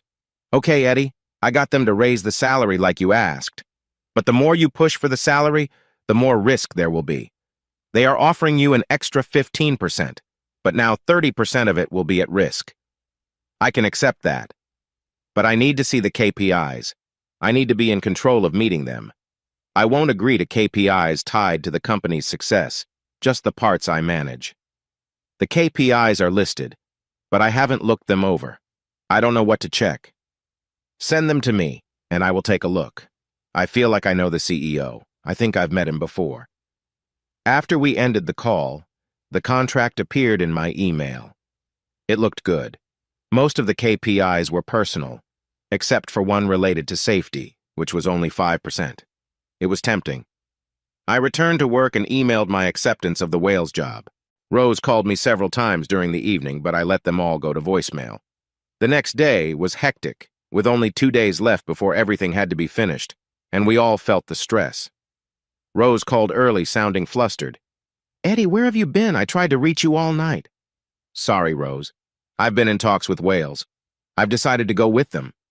"What?" she exclaimed. "Oh no, Eddie, why would you do that?" "I didn't have a choice. It was the only offer on the table." "What about the Trimax offer?" "That wasn't an option. Once I figured out why the CEO seemed familiar, I decided not to explore it any further." The line was quiet for a long moment. "Why didn't you tell me, Rose?" "Because I knew how you would react. Listen, I talked to Tony." I interrupted her. "You talk to him a lot, don't you?" "That's not fair. He is helping me. When I said I was finding you a job, he suggested I meet with Carter. When we met, Carter looked over your CV and was very impressed. He wanted you. That's interesting because when I asked you yesterday, you said you didn't know him." "Okay, you caught me. After you mentioned not wanting to work for someone who might have hidden motives, I knew I couldn't tell you. So you were hoping I would just sign without knowing who I was working for until it was too late." "No, I hoped you would meet Carter and see he's a great guy. He is really easy to talk to." "He's genuinely nice, Eddie." "Yeah, a nice guy who's doing a favor for a friend. No thanks, Rose." "Eddie, please, this is a wonderful chance. After meeting and talking with Carter and Tony, it's clear this company will be successful. You can come in now. Please don't be silly." "Am I being silly? Sorry, Rose. I prefer to work for people with good values." "How long would it take before he started causing problems for me just to help you?" "Oh, come on, Eddie. You're acting immature. I haven't been untruthful. Carter is a decent man who wants you to work with him." "It's too late. I've already signed the contract. I'll be back home in a few days so we can talk about what happens next. Rose, I'm really worried about our relationship. I clearly told you I wouldn't work for him, and you went behind my back to convince me. I feel misled, and now I'm not sure if our relationship is built on trust." "Eddie, you're misunderstanding everything. I just wanted you to see the contract as a good opportunity." "Yeah, but how can I trust you now? Once there's dishonesty, it makes me doubt everything you say." "Eddie, I just want to help. I'm tired of being alone. You're never around when things go wrong. The car breaks down and you are miles away. I have to handle everything. I just wanted a stable life. If you had been honest about how you felt, things might have turned out differently. Why didn't you tell me? I didn't want to hold you back. I wanted you to have your experiences and challenges. I kept my feelings inside because I knew how much your job meant to you. The call fell silent, filled with her quiet sobs. I'm sorry, Eddie. I made a mistake, but I just wanted you home. Rose, there are many companies you could have approached. If I had known how strongly you felt, I could have found work easily. Why did you have to go to him? Because Tony said it would be good for you. Carter is a nice guy who cares for his staff. I found out he was honest during my research. So you chose to mislead me? Yes, I realize that now. I made a mistake, and I apologize. I should have been upfront. Through her sniffles, she asked, would you think about it again? No, it's too late now. I have signed the papers. I can't go back on that. To say the mood shifted would be an understatement. I could feel her disappointment. She was upset. She hung up soon after that, and there were no more calls until the contract was finished. It took a bit longer than I expected, and it was Sunday when I finally pulled into our driveway. I walked in to find Rose on the phone. When she looked up and saw me, she frowned. I guess we both saw this moment coming. I heard her say, "Okay, I'll call you later, bye." She got up and came over, giving me a quick kiss on the cheek. This felt different this time. Where have you been? The project took a couple of extra days. Why didn't you call? I shrugged. Why didn't you? She hesitated and walked into the kitchen. How about a cup of tea? She offered. Yeah, that sounds good. We sat at the table holding our warm cups. It was quiet for a long time. Finally, Rose spoke up. Can we talk, dear? Sure, I think that would be good. What happens now? She asked. I have a 2-week break. Then I'm off to Cardiff. I'll spend that time reviewing the project documents. I will start getting paid on Monday. She sighed. I meant more about us. Okay, go ahead. I'm not sure what you mean. She looked down, unable to meet my gaze. I'm frustrated. I offered you a great job with a good company and you turned it down. Our eyes met for a moment as she quietly asked, Don't you want to live with me? Do you like being away from home? I took a sip of my tea and said, I would love to be here. I care about you, and I would really like to work locally. I'm tired of living in hotels. Then why didn't you take that job with Carter? I already explained. I was clear that I didn't want to work with him. She shook her head. Honestly, I know I'm attractive.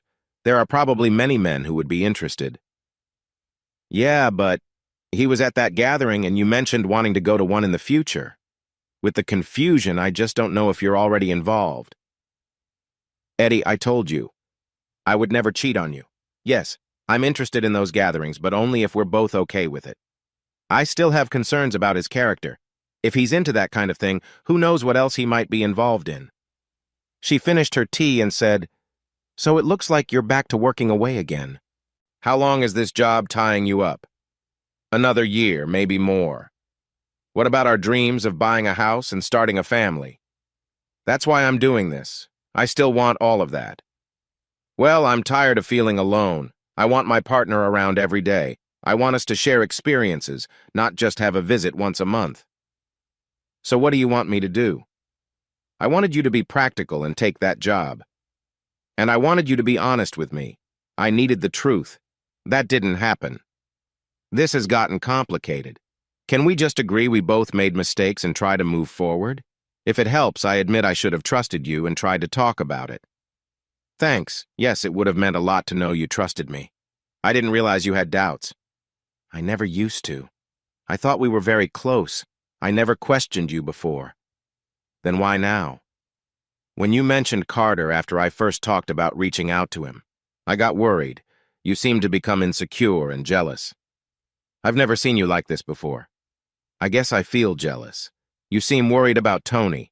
You keep meeting with him and talking about our personal issues. Yes, I'm not happy about it. She looked uncomfortable and guilty. I don't like him that way. He has been really helpful and has been guiding me. Since we met, we've become good friends. Oh, I see. Not like that. We're just friends. He hasn't asked about going to gatherings again? I noticed her face turn a little red. He did ask, but I told him you weren't interested, and he hasn't brought it up again. But you're interested, right? Yes, I'm interested, but only if you want to. Otherwise, I won't. With him? What? Okay, is it him or the gatherings that interest you? She looked puzzled. The gatherings. If I said I was interested but not with them, would you still want to? Hesitantly, she said, okay, but why not with Tony and Claire? Because it's complicated with them. If you wanted to try this, we could find another group or look online. I don't get it. You say you dislike the idea 1 minute and now you're open to it. Can you just decide? I said I would try if we can find a couple we both like. But you liked Claire. You've said that before. Yes, but I'm not comfortable with him. If you're not interested, then we can forget it. She sighed. We have more important things to talk about. I want you to find a job nearby. I shrugged. I have already accepted the job in Wales. I can't back out now. She left the room, put on her coat, and walked to the door. I really dislike this situation. This job is frustrating. She slammed the door, leaving a heavy silence in the room. I was in bed when she got back. I heard the front door open and the kitchen cupboards banging as she looked for something. I turned to my side of the bed, expecting her to come in, but she never did. I woke up in the morning to the sound of her getting ready for work. There was no goodbye. She slammed the door hard, making the house shake. The next day was the same. She slept on the sofa, and I kept out of her way. On Wednesday, I got a surprise. I was relaxing on the sofa reading when there was a knock on the door. Annoyed, I got up to see who it was. As I opened the door, I was surprised to see Tony. Morning, Edwin. Can I come in for a chat? What do you want, Tony? Just a conversation, my friend. I nervously let him in. He walked around the small flat. Okay, what do you need? I asked. He pointed to the table. Can we sit down? We went to the table and sat. Eddie, I wanted to talk to you about the job at Trimax. I want to know why you said no. Sorry, Tony, but this isn't your concern. I don't know why you are getting involved, but I would like you to stop. I'm here because Rose asked me to talk to you. She said you turned down the job because of the party and my connection with Carter. Feeling tense, I replied, I said it's not your concern and I meant it. Edwin, Rose is worried about you. She doesn't like being alone so much. I'm glad she spoke to you. Maybe she could talk to me next time. From what I know, she has tried, but you weren't really listening. Do you have a degree in counseling? I asked sharply. Edwin, I'm just trying to help a friend. Rose is concerned. We are not friends, Tony. You want to interfere in my marriage. That's all I need to know about you. He frowned. I didn't come here to be insulted. I don't appreciate it. I haven't said anything hurtful to you. You might not see me as a friend, but I care about Rose, and I hoped we could discuss this. We are both adults. Can we act like it? If he thought his words were having an effect, he was wrong. I said, then go ahead and say what you need to say. Okay. Rose told me you turned down the job with Carter because he was at our party and we are friends. Is that true? I nodded. Good. Why did you turn down that position? Tell me. To be honest, I think he offered me the job as a favor to you. You wanted to be the hero for Rose, the one who found me a job. He shook his head, looking confused. Edwin, I did ask Carter to look at your resume, but my only goal was to help a friend, nothing else. I don't believe you. Taking a breath, he said, Carter has been my friend since school. We have been through a lot together, both good and bad. In many ways, he is my closest friend. That's nice to hear, I said quietly. Edwin, Carter and I have a history, but it doesn't control our friendship. We joke about it and have moved past it. Really? You're okay with that? He shrugged. I'm friends with everyone in our circle. I respect their choices. We are adults. I can't understand that way of thinking. He chuckled softly. I used to feel jealous. But I learned that those feelings were not right. Now I focus on what matters friendship. Shaking my head, I replied, Okay, so you don't mind. I don't feel the same way. He nodded. I'm not trying to convince you to join our group. I'm just saying that just because Carter is my friend doesn't mean you can't have a grown-up professional relationship with him. It's too late. The job closed on Monday. He shook his head. The position hasn't been filled. When I told him I was going to talk to you, he said he would keep the door open until tomorrow. So, you are the reason I might have a new job? I guess I should thank you with something nice. Come on, you're misunderstanding me. I don't need gifts to win people over. If I wanted to impress Rose, I would have done something by now. This is part of your plan. If I take the job, she will feel thankful and probably want to be around you more. Have you always been this suspicious? I just want to help. Rose is my friend. I looked at your resume and I know you'd be a great fit for the team. Carter thinks so too. As I sat there thinking, he carried on, Look, Edwin, I like Rose and oddly enough, I like you too. I've had good luck in life. People helped me along the way and I'm proud of that. I don't want a job based on false reasons. I won't hide that I find Rose interesting. The job offer isn't connected to that. You need to show Carter and me that we haven't made a wrong choice. You got this offer because you are qualified, not because of our friendship. We are not friends. Rose is feeling upset and frustrated. She wanted to help you find a local job so you could work on your relationship. If you turn this down, I truly worry about your marriage. It's too late. I think our marriage might be over. She didn't tell me the truth. He nodded. Yes, I spoke to her about it. Lying is not the answer. She made a mistake and has said she is sorry. You should think about moving forward. Thanks for coming by, Tony. Let me show you out. He stood and we walked toward the door. As I opened it, he asked, What should I tell Carter? I shrugged. Like I said, I've already accepted a position with Halswells in Wales. I have a signed contract and I need to keep my word. He looked unhappy. What if I can get them to change their mind? Frowning, I answered, That contract is already signed. And what if it got canceled? Would you then take the job with Carter? I don't know. I sighed. This is so confusing. I'm trying to figure out why you are doing this. He smiled kindly. His look was warm.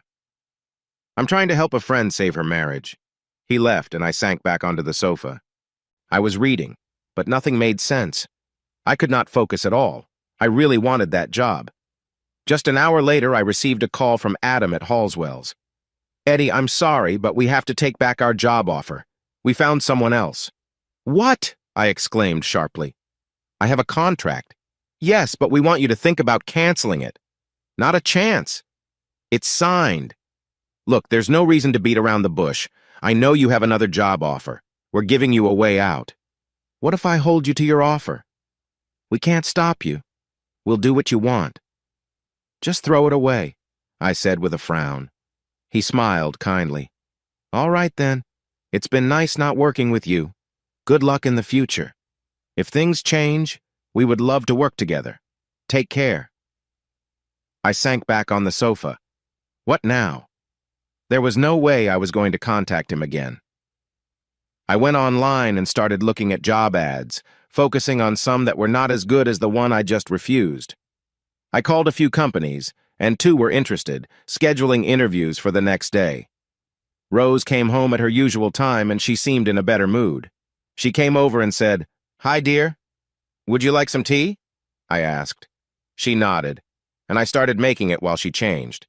Her change in mood clearly had something to do with Tony's visit, which bothered me. She sat down at the table in casual clothes. I handed her the cup of tea and joined her. The chilly atmosphere felt almost normal now. We sat in silence until she spoke. I'm sorry for how things have been lately. I know I've been hard to deal with. I'm sorry. I shrugged. It's fine. I haven't been very cheerful either. No, it's my fault, she continued. I've been foolish. I regret lying to you. I want to move past this. We can get through another year together, can't we? I nodded. Thanks for saying that. Yeah, we can make it work. She tilted her head a bit. Could we go out for dinner? Even if it's just to the pub? I nodded. Sure, let's do it. We quickly changed and went to the local pub. There were a few people we knew, and we enjoyed a couple of drinks while chatting comfortably. Afterward, we found a table and ordered food. While we sat, she reached across the table to hold my hand. We have 2 weeks, right? I nodded. Yeah, 2 weeks. Well, we would have if I was going. A puzzled look came over her face. What do you mean by that? They called me today to say my contract has been canceled. But don't worry, I found a couple of local companies and I have interviews tomorrow. She looked shocked. You're serious? Yeah, I am. They can't do that. You had a signed contract, didn't you? I nodded. Yes, but it's probably for the best. I want us to try to reconnect and move forward. She squeezed my hand. I'm sorry, dear. Did they give a reason? Not really. Let's forget Wales for now, and I'll focus on my interviews tomorrow. She clenched her teeth slightly and said quietly, What about the job at Trimax? That one closed on Monday, didn't it? She sighed. Yeah, but if you called, they might change their mind. If you were being honest. You said they wanted to move quickly. I guess they have already filled it. She nodded. Yes, they were in a hurry. Oh, well. The food arrived and we started eating. Eddie, could we try again? Let me help you find a job. I stopped looking once I heard from Trimax. As soon as I knew they were interested, I didn't search anymore. I chuckled with a mouthful of pork chop. Yeah, I would like that. The atmosphere at the table changed instantly. We laughed and joked about ourselves and how things unfolded. It was clear she didn't know about Tony's visit. That night at home, our connection felt strong and real. Later, she rested her head on my shoulder. Do you think it would be okay if I called Trimax just to see? She asked. I smiled kindly and said, Can we please forget about Trimax and start fresh? I have 2 interviews lined up already. She sighed. Okay, let's start over. The interviews went well, even though the jobs were small and the pay wasn't great. I kept thinking about our wish to buy a home. I watched the housing market closely, and it was discouraging to see home prices keep rising. Taking one of these jobs would delay our plans. I left both interviews feeling hopeful. They both said they would reach out to me. Maybe the cost of wanting a normal life meant postponing our house search. I had dinner ready when Rose came home. She smiled eagerly at the smell of cooking chicken. We greeted each other warmly, and she laughed. Oh yes, I could get used to this. After she changed, we sat down to eat. How did your interviews go? She asked. They went pretty well, but the pay isn't great and they are temporary. Only part-time, so there's no sick leave. She frowned a bit. I sorted through our files and found a couple of options. I sent them to your email. I nodded. I'll take a look after dinner. What are they? Nothing major. The first one is a parking structure at a supermarket. The second is for some sewer work. She glanced at me sideways. I don't want you to get upset, but I called Carter and that job is still available. I looked at her with concern. I thought we agreed to move on from that. She flinched a bit. Eddie, it's a good job, a job with future potential. Reluctantly, I said, No thanks. Rose, we talked about this. I want to do this on my own. I want jobs based on my skills, not because of someone you know. She frowned. Can we stop saying that? He offered you the job based on Tony's suggestion. That's exactly what I meant. A recommendation from your acquaintance isn't better. Can we please put that aside? He isn't my colleague. We are just friends. Whatever, let's focus on finding something else. With a soft tone, she said, It's a good job. If you would just look at it clearly, you'd see it's a great opportunity with real future. Trying to keep my cool, I replied, Let's just forget it. Just do your work or don't, but let's move on. Fine, be stubborn. If you end up at a company with bad conditions, that's on you. I replied, That's fine. If that happens, you can happily say, I told you so. She said with a sigh, Oh, don't worry, I will. Yeah, I know. It kind of spoiled our quiet dinner, and an uneasy silence filled the room. There was no closeness that night, but she did cuddle up to my back warmly. The next morning found me back at the computer looking through job listings. I came across one that caught my eye. After checking out the company, it was clear they were new and focused on improving city areas. Their goal was to create affordable homes for families in need. The job was interesting. It involved managing the renovation of an old factory into apartments. It didn't offer a big salary, but the work seemed appealing. I quickly filled out an application. If I couldn't find a high-paying job, at least I would find something I enjoyed. I applied for a couple of other positions, too, just in case. While I was browsing local news, Rose called. Can we meet for lunch? Don't give me excuses about being busy. I chuckled at her joke. Not busy. Just filled out some job applications. Where should we meet? What about KP's? It's close to my office and you could grab a drink if you want. Okay, see you there at 12. I put on some nice clothes and hopped on a bus to town. I got there a bit early, so I found a table and ordered a drink. There were newspapers on the tables, so I picked one up and started looking through it. I didn't see Rose walk in. The first thing I knew was she leaned over my shoulder to say hello. When I turned, I was surprised to see Tony and Carter standing behind her. My heart sank as I realized she had tricked me. I asked, "What's going on, Rose?"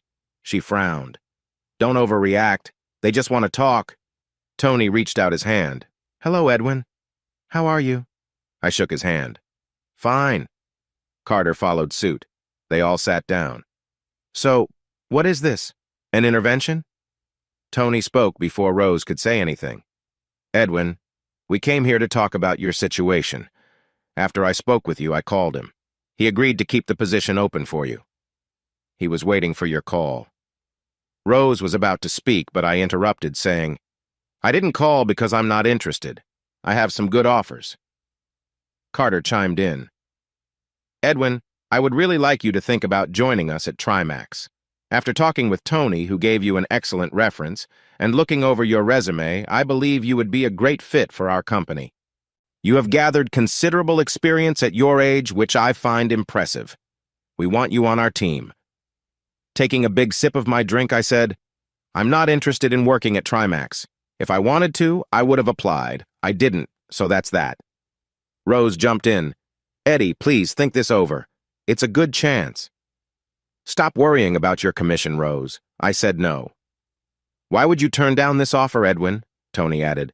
"I believe in working for what I get. I've built a good name for myself, and I want a job for the right reasons, not because of connections." Tony frowned, his face tense.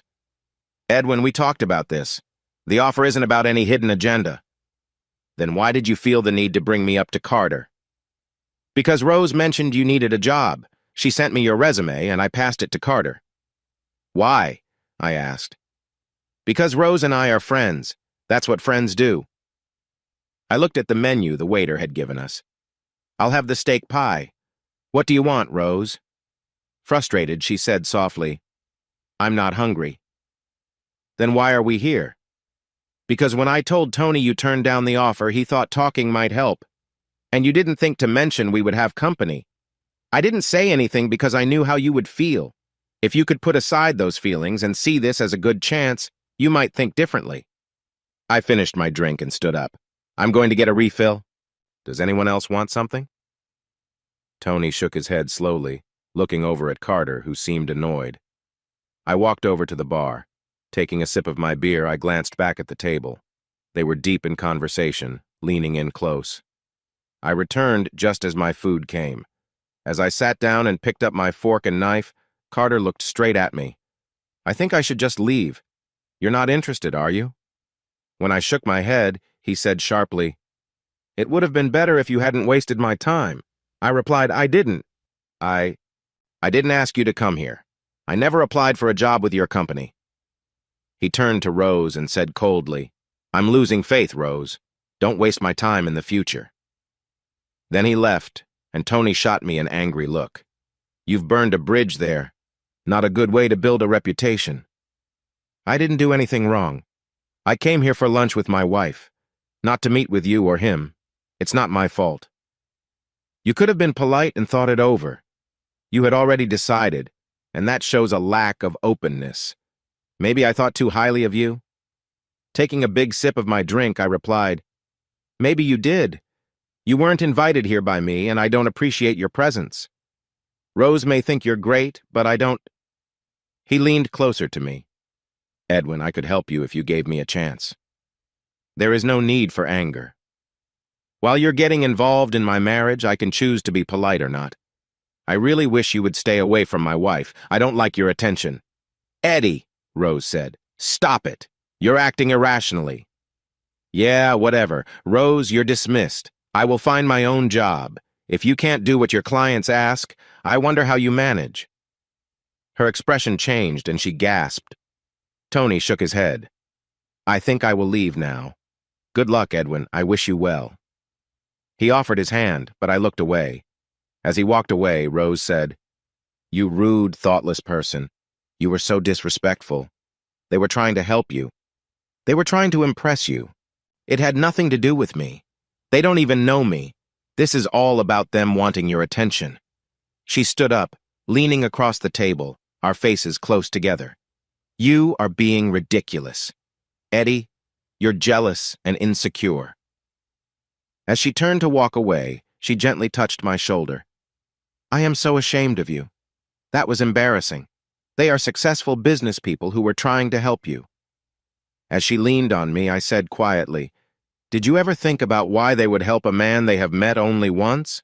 I hardly spoke to Carter. He doesn't know me at all. They were doing it as a favor to me. Finally, you understand. They weren't interested in me. By helping me, they get closer to their own goals." "Oh, for goodness sake, how insecure are you?" She walked off, leaving a group of surprised customers staring at her. I finished my lunch and had another drink. Rose came home late. I hadn't made any dinner, but she didn't seem to mind. She didn't even say hello. She went straight upstairs, took a bath, and stayed there until bedtime. I watched a few movies and went to bed late. When I woke up, she was already gone. This became our new routine. On Friday, she came home and said sharply, "Trimax filled that position," dropping her bag and heading upstairs.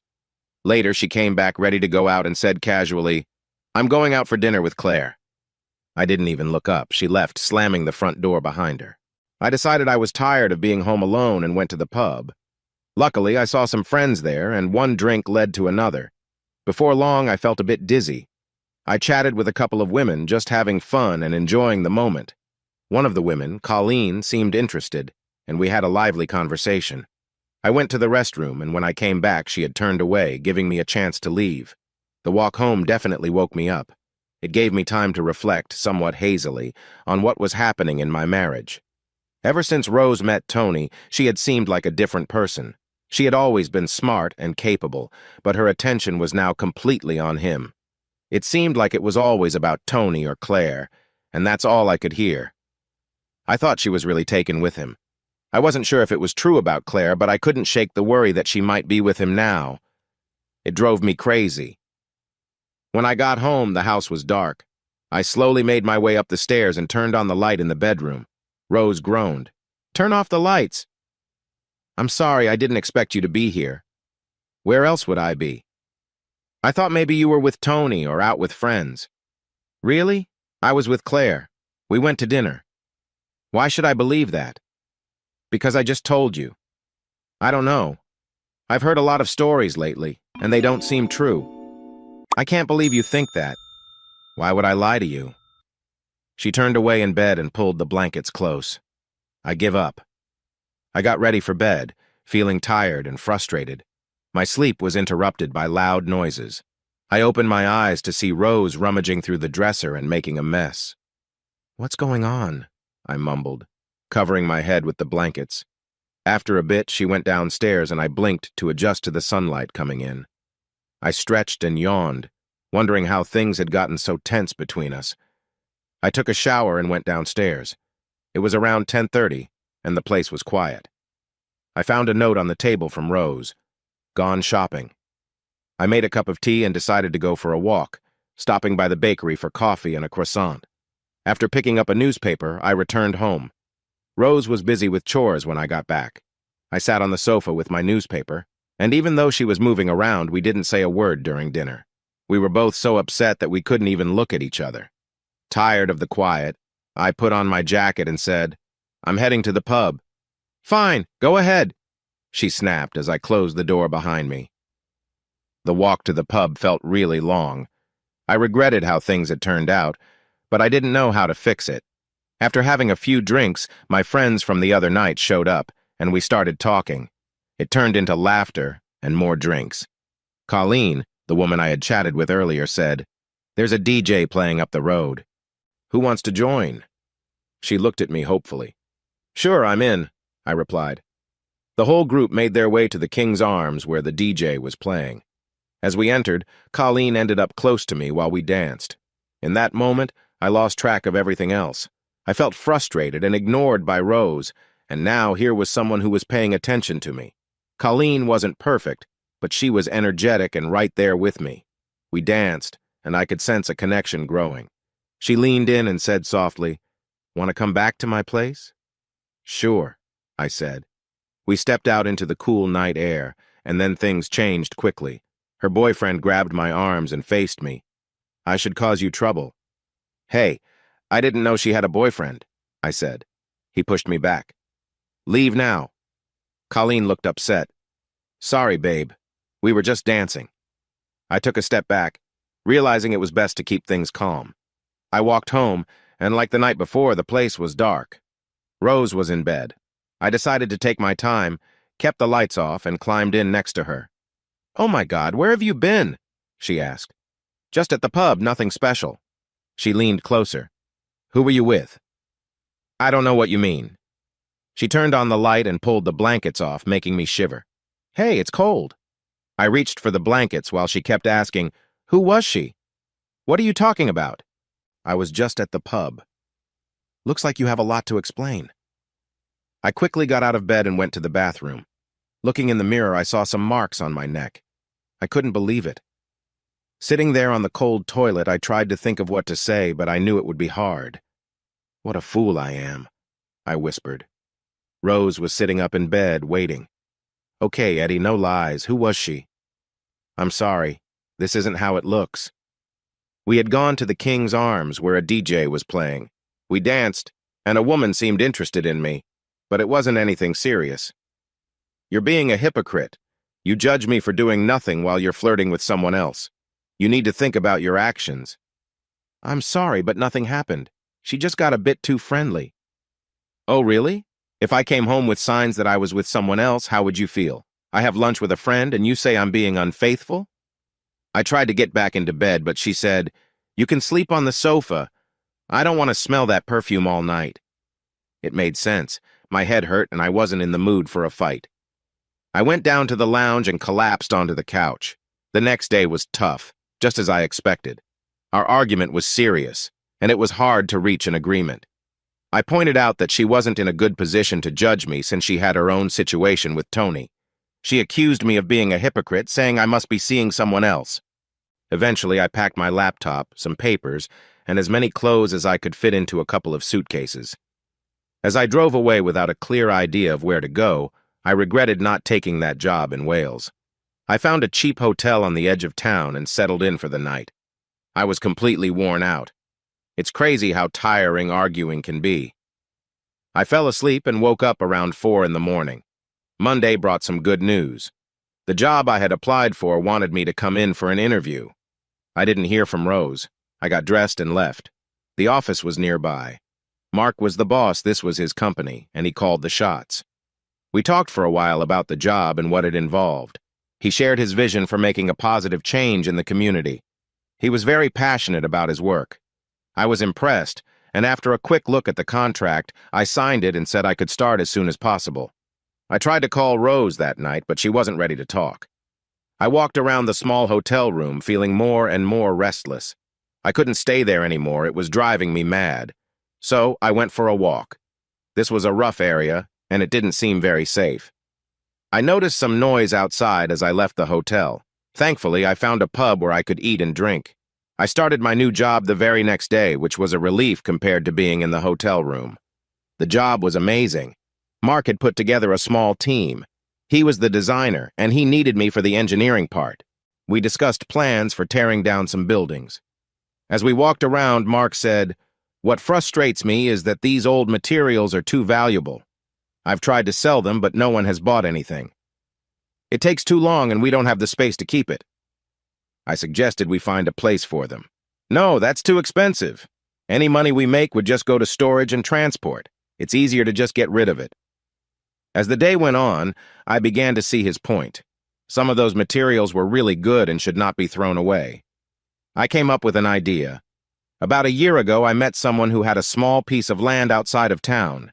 He mentioned that I could store things there if I helped him with some work. Later, I approached Mark in the office. "What if I take all the old materials for free? No disposal fees, no costs to transport. I can take everything." He smiled. "That would be perfect, but it can't hold up the project. I just want to see them used well. As we talked, he asked, "What will you do with them?" A few years ago, I dreamed of building my own house. I hadn't shared that dream with my wife. Now I think it might be possible. Working here has brought that dream back to life. He gave me a friendly pat on the back. That sounds great. We worked well together, and I felt appreciated. By the end of the week, I had cleared away the old bricks and large timber beams. I planned to take down the old roof slates the following week. My life suddenly felt meaningful. I enjoyed going to work. The only problem was the hotel. I really didn't like it, and it was expensive. I needed to talk to Rose. She still hadn't answered my calls, so it was time to go home and face the situation. Walking inside felt strange. Rose was on the sofa. When she noticed me, her face showed no feelings. "What do you want?" "I want to talk and see if we can understand each other and move on." She sat up and I sat next to her. "I'm sorry for what happened, Rose. I didn't do anything wrong. We just danced." "Why should I trust you?" she said sharply. "For the same reason you want me to trust you."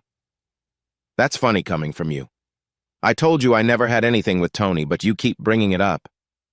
"That's because it seemed like you were hiding something. You invited me to a party that made me uneasy and then spent time with him." She started to cry softly. "I know I made mistakes, but I promise nothing happened." "Neither did I."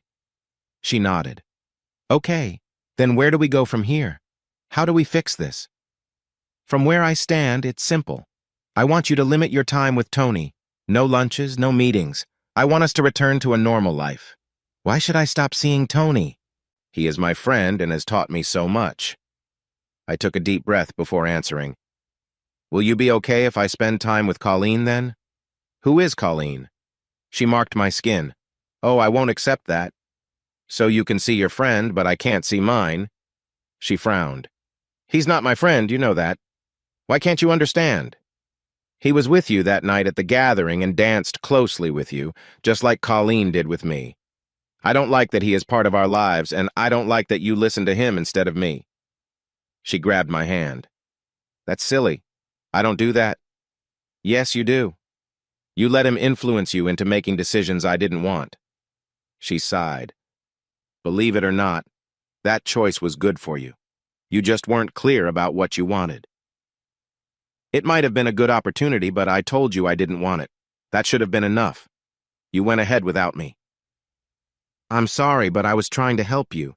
You asked me to find a job for you. That position was great." "Okay, we keep going in circles. Can we move forward? Try again?" She sighed.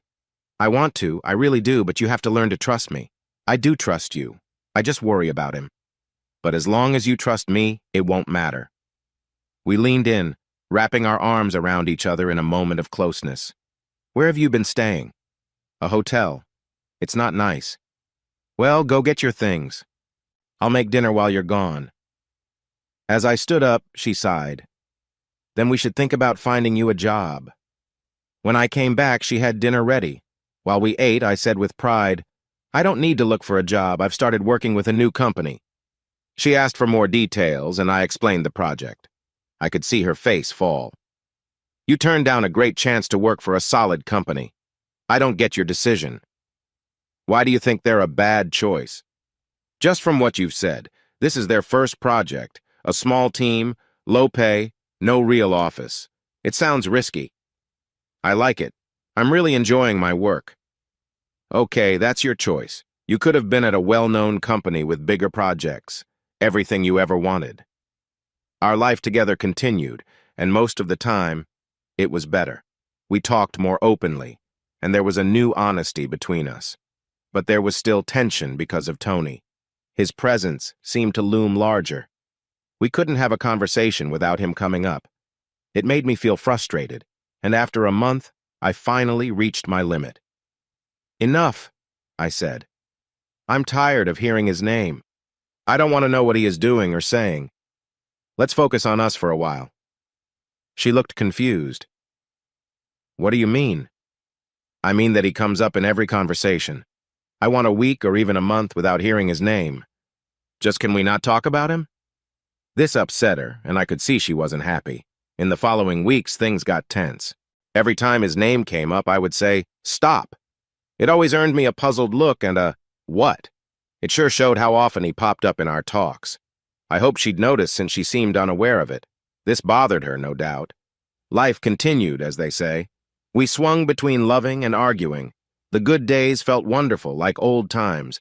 But when things went bad, we argued fiercely, throwing accusations at each other. We both said things we regretted right away. I'm sure she felt the same way. Of course, we apologized, but once those words are said, they can't be taken back. I realized that I seemed a bit insecure and jealous at times. Maybe some of that was true. I did have my moments of jealousy, and perhaps I was a bit insecure. We fought like rivals, with strong feelings on both sides. My only reprieve was work. I focused hard on the project. Mark's excitement inspired me, and I began to understand him better. He grew up in similar tough neighborhoods, and his family faced health issues because of bad housing. This work was his way of helping families in need. Meanwhile, Rose seemed to drift in the other direction. We weren't communicating well, and it felt like we were growing apart. She spent hours shopping with Claire. Her preferences seemed focused on popular labels and trendy brands. In the evenings, she was often on her computer. I wasn't sure what she was working on, but she spent hours using her laptop. Whatever it was, it held her complete focus. Whenever I tried to see the screen, she either turned away or closed it, which made me uneasy. One night I finally asked, "What are you doing on that computer?" She shot me a look. I can't say. Why not? Because I'm not allowed to mention his name. That's why. What's he got to do with it? He is guiding me on something. Guiding you on what? Okay, I'll tell you, but please don't react poorly when I say his name. All right, just go ahead. I sighed. She turned the laptop toward me. He has been showing me how to do day trading in the stock market. It wasn't long before she mentioned him again. I sat with her as she started explaining how the program worked and how Tony had set up her account. He was teaching her, showing off his skills. It made me nervous. "How much money do you have in this?" She looked at me. "None. This is just practice. All the numbers you see here are for training. Tony said I should learn the program before using any real money." Worried, I asked, "When do you plan to start trading for real?" "When I'm comfortable with the whole program." "How often do you talk to him about this?" With a hint of guilt, she said, "Every day. Sometimes it's just a call or a text, but I talk to him daily. I'm still learning." I couldn't hide how I felt. "I asked you to create some distance between you two, but it seems like the opposite is happening. Is that right?" "Eddie, I can't fix your worries. Your lack of trust in me is really stressing me out. It's getting hard to handle your constant suspicion." I didn't know how to respond without making things worse, so I stayed quiet. She tried to ease my feelings. "Babe, if you could let go of this fear, you'd see how helpful Tony has been. He wants us to improve our finances." I swallowed my frustration. She continued gently, "Look, with you taking that new job, our income is down almost 30%. If we want to buy that house we talked about, we need to boost our earnings." It felt like a personal dig at me for not going with the Trimax job. I decided to take a calmer approach. "Well, we need to discuss anything before you invest money. I remember reading that you should only invest what you can afford to lose." She nodded. "I wanted to talk about this with you. I'd like to start with a small amount, maybe £10,000. What do you think?" I coughed, taken aback. 10,000? How about 1,000? She sighed deeply. "You really don't trust me at all, do you?" "Look at it from my point of view. Today is the first time I've heard any of this, and now you want to risk a big part of our savings." She turned back to the computer. "Okay, fair enough. Let me show you what I've been doing." I leaned over as she guided me through her practice account. She had been doing quite well. In her practice world, she had turned 10 million into nearly 20 million. I felt both impressed and anxious. "I'd prefer you to start with 1,000. If you can turn that into 1,200, then we can talk again." She smiled. "Is that a challenge?" With a nervous laugh, I said, "Yeah, I suppose it is." "Deal," she replied. "I'll transfer 1,000 tonight. I'll ask Tony to set up a real account for me." That was Rose's entry into the world of finance and the stock market. Every night, She focused on growing her portfolio. I didn't know much about it, but she seemed so proud of her work. It became her passion. Our biggest issue was that Rose wanted her friendship with Tony and Claire to include me. Our lives were filled with dinner invites and charity events at their place, but I refused to go. I tried to explain that Tony was a big part of our problems. She thought I was just being unreasonable, which created tension between us. I threw myself into work, gathering supplies and storing them at a friend's place. In 2 months, I had enough materials to start a project. Mark and I became close friends, more than just co-workers. We found we had many shared interests. During one of our deep talks, I shared my dreams of building a house. He quickly began sketching my ideas. We made lists of what I needed and looked at different property options. With the list came a search plan. I pictured a rural property, not in a neighborhood. I wanted to be close enough to town for convenience, but far enough to avoid the problems and costs of city living. Rose and I talked about properties. I shared my idea. Oddly, Mark was very supportive, while Rose liked the idea of being in the country but wanted a place already built. She seemed doubtful when I showed her my building plans. She also mentioned that Tony advised against building. He suggested we should buy something affordable in a good area and fix it up, saying that would help us get on the property ladder. He even sent her some lists of properties and realtors. It frustrated me that she trusted his advice so much while ignoring my dreams. This added to the tension between us. She didn't see how her choices affected me. To her, it didn't make sense to ignore the advice of someone she saw as experienced and knowledgeable. She started showing me homes in nearby neighborhoods, suggesting different options. I found something wrong with each one. None matched what I wanted. Rose became more upset about my choice not to go to dinners at Tony's. Things came to a head when their 25th wedding anniversary arrived, and Tony planned a big party. The invitation came in the mail. Rose put it on the table before dinner one evening. Not knowing what it was, I opened it. As I read, she said loudly, "I want to go." Looking at her, I replied, "Then go. I won't stop you." "Eddie, I want us to go together. Please don't turn this into a fight." Her heartfelt request touched me, and after a lot of talking, I changed my mind and agreed to attend. That meant shopping for a present, a new dress, shoes, the whole shebang. When we arrived at the party, I was amazed. Tony certainly went all out. There was a huge tent set up in the backyard. It was really something. Lights shone everywhere, catering staff were busy, and a band played softly. The moment we got there, the place was already crowded. The driveway looked like a fancy car showroom, filled with luxury vehicles. Security greeted us at the door and guided us to the back. When Claire saw us, she rushed over and hugged Rose tightly. After they let go, Claire turned to me. "Hello, Edwin." I simply said, "Hello." We hadn't been in conflict, but there was some tension between us, and I tried to act like I didn't notice. This was as friendly as we had been in a while. She took Rose's hand and led us into the tent. The crowd was huge. When Tony spotted us, he came over and exchanged a warm greeting with Rose. After their chat, he turned to me. "Hello, Edwin. Good to see you again." I wanted to ignore him, but I knew that would create a scene. I shook his hand. "Thanks, Anthony." We went inside, and Claire took Rose to catch up with her friends. That left Tony and me standing together in silence. He soon got tired of that and went off to talk to others. I wandered around, feeling a bit lost. Most men wore tuxedos while women donned elegant gowns. I spotted Carter in a group nearby. The moment he noticed me, he turned away. That relationship was clearly over. I then found a man who looked somewhat out of place, standing alone. He seemed just as uneasy as I felt. I walked over and said hello. He turned out to be a local farmer. He was a nice guy, and we easily struck up a conversation about his farm. He had a broad, brummy accent and was very down-to-earth. He introduced me to his wife, Beth. As we chatted, I shared what I did for work, and he nodded in understanding. Somehow we ended up talking about my dream to build my own house in the countryside. He looked a bit surprised. "Are you serious, buddy?" "Yes, that's my dream." He leaned in closer as we both walked to the bar for fresh beers. "Come see me tomorrow. I might have something that interests you." I noted down his number and address. Just then, Rose came over looking for me. "Where have you been?" "Talking to Gordon here," I said. He smiled and said, "Hello there." Rose smiled sweetly at him before taking my hand and leading me away. "Come on, I want you to meet some people," she said. The people turned out to be high-profile friends of Tony's, whom Rose seemed eager to impress.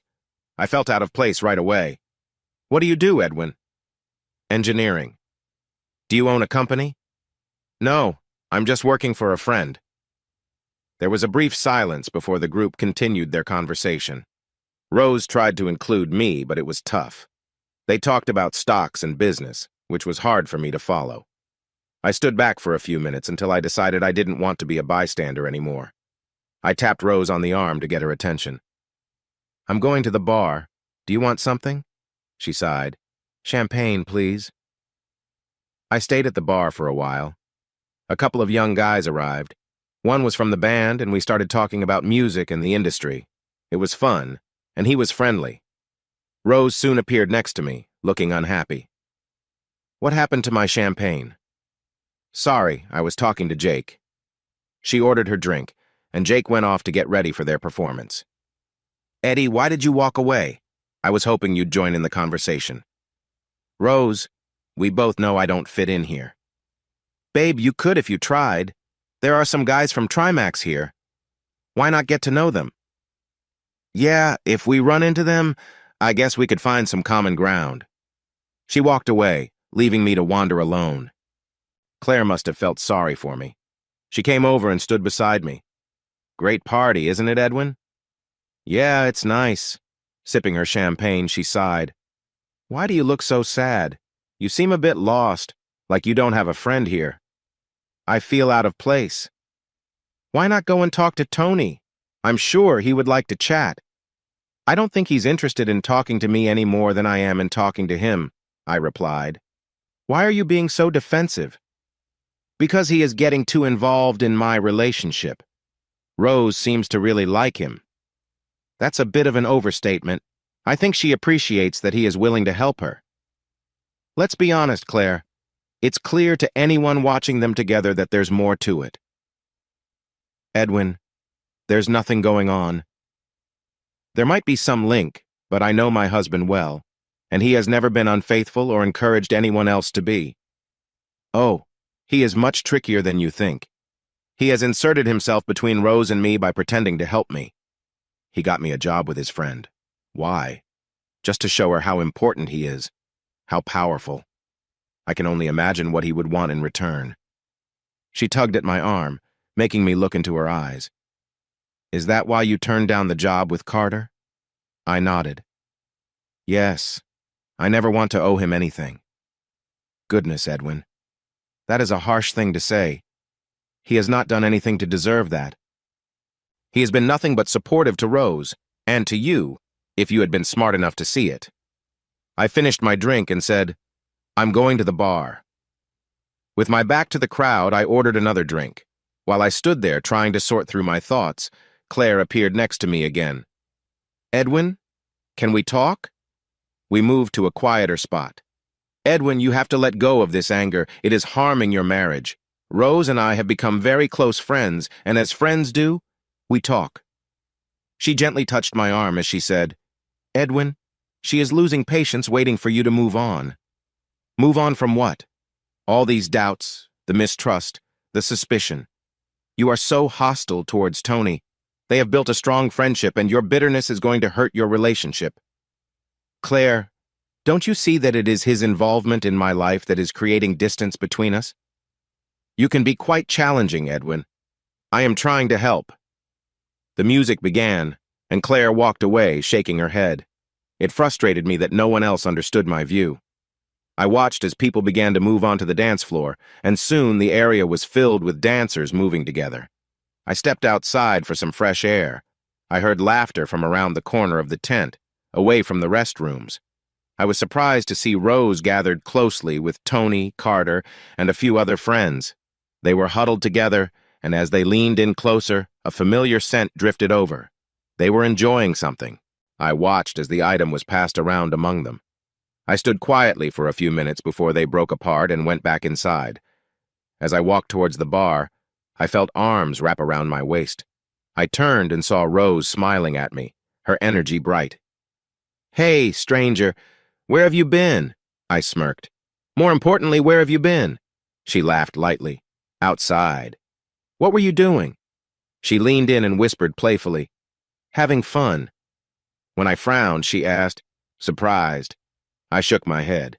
Nothing surprises me anymore. She took something out of her pocket. Lincoln gave me this. Would you like to join me? When I didn't answer right away, she urged, come on. I haven't done this in forever. I know you used to enjoy it when you were younger. I laughed and lifted my drink. All right, let's go. We moved to the back where they had been, and she lit it up. By the time we were done, we both felt much more relaxed. She wrapped her arms around me. Thanks for coming tonight. It's been amazing. This party is great, isn't it? I wanted to say, can we leave? But I held it back and nodded. Inside again, while we were at the bar getting drinks, she asked, would you mind if I dance with Tony?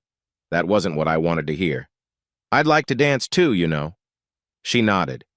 Then come on, slowpoke. She pulled me out into the crowd of happy dancers. We grooved along to the fun music, and Rose was in a fantastic mood. We kept dancing until the band took a break. Back at the bar, Claire joined us. Well, I must say, it's nice to see you two having a good time. Rose jumped up and hugged her. Thank you for inviting us, Claire. This is the best party ever. We got our drinks, and Claire and Rose chatted. Tony came over and joined their conversation. They talked while Tony waved to the bartender. I missed what he said, but after ordering, he handed me a glass. Edwin, my friend, this is the finest whiskey I have. He clinked his glass against mine.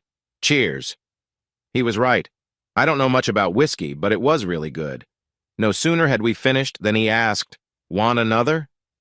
I took a deep breath. Yeah, I guess so. I've had enough to drink now to need a taxi. Claire jumped in. Don't be a downer. We have spare rooms. You're welcome to stay. Oh, yes, please, Rose added. It would be nice not to go home to a cold house. She looked at me with hopeful eyes. It would be great not to worry about taxis. Tony clinked his glass against mine and took a sip. I finished mine in one go. Rose saw my silence as agreement. We were staying for the night. The band started up again, and I took Rose's hand. Come on, let's dance. She smiled brightly, and just as we were about to head out, Claire pulled my hand. I'd love to dance too. Rose let go of my hand. You two go ahead, we can dance later. Claire led me out, and we moved to the music. It was mostly hits from the 60s and 70s. After a few songs, the mood shifted, the lights dimmed, and we found ourselves swaying to a slow song. Claire stepped right into my arms without missing a beat. We danced slowly among the crowd. Wow, you are a great dancer, Eddie. Oh, so I was Eddie again. We kept enjoying the soft music. She leaned against me. It wasn't like their usual parties, so it felt quite innocent, but being close to her felt nice.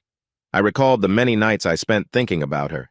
She noticed my reaction, and even though we were with her close friends, she leaned in closer. Her warm breath made me more aware of her presence. As we moved around, she whispered, "Tell me about your new job." Well, I work for Mark Jacobson. He's a developer turning the old woolen mill into affordable homes. I felt her body tighten a little. Did you say Mark Jacobson? Yes, that's him. That's an impressive project. How do you get along with Mark? He's great, actually. He's very passionate, and I have to say, his energy is contagious. I really believe in what he's doing. She leaned in and gave me a friendly kiss on the cheek. I'm impressed. That project matters, and I think you're right. Mark is amazing. Surprised she knew him, I asked, "Do you know him well?" I support his work. My charity foundation is one of his backers. I haven't seen you down there. No, I haven't been recently. We support more than one project. She relaxed against me, and I held her comfortably. I'm impressed by you. She laughed softly and smiled. Well, I'm glad I've done something right in your eyes. The music switched to a more lively tune. Claire pulled back. Shall we take a break? Sounds good. I could use a drink. We walked back to the bar and were soon joined by Tony and Rose, who had also been dancing.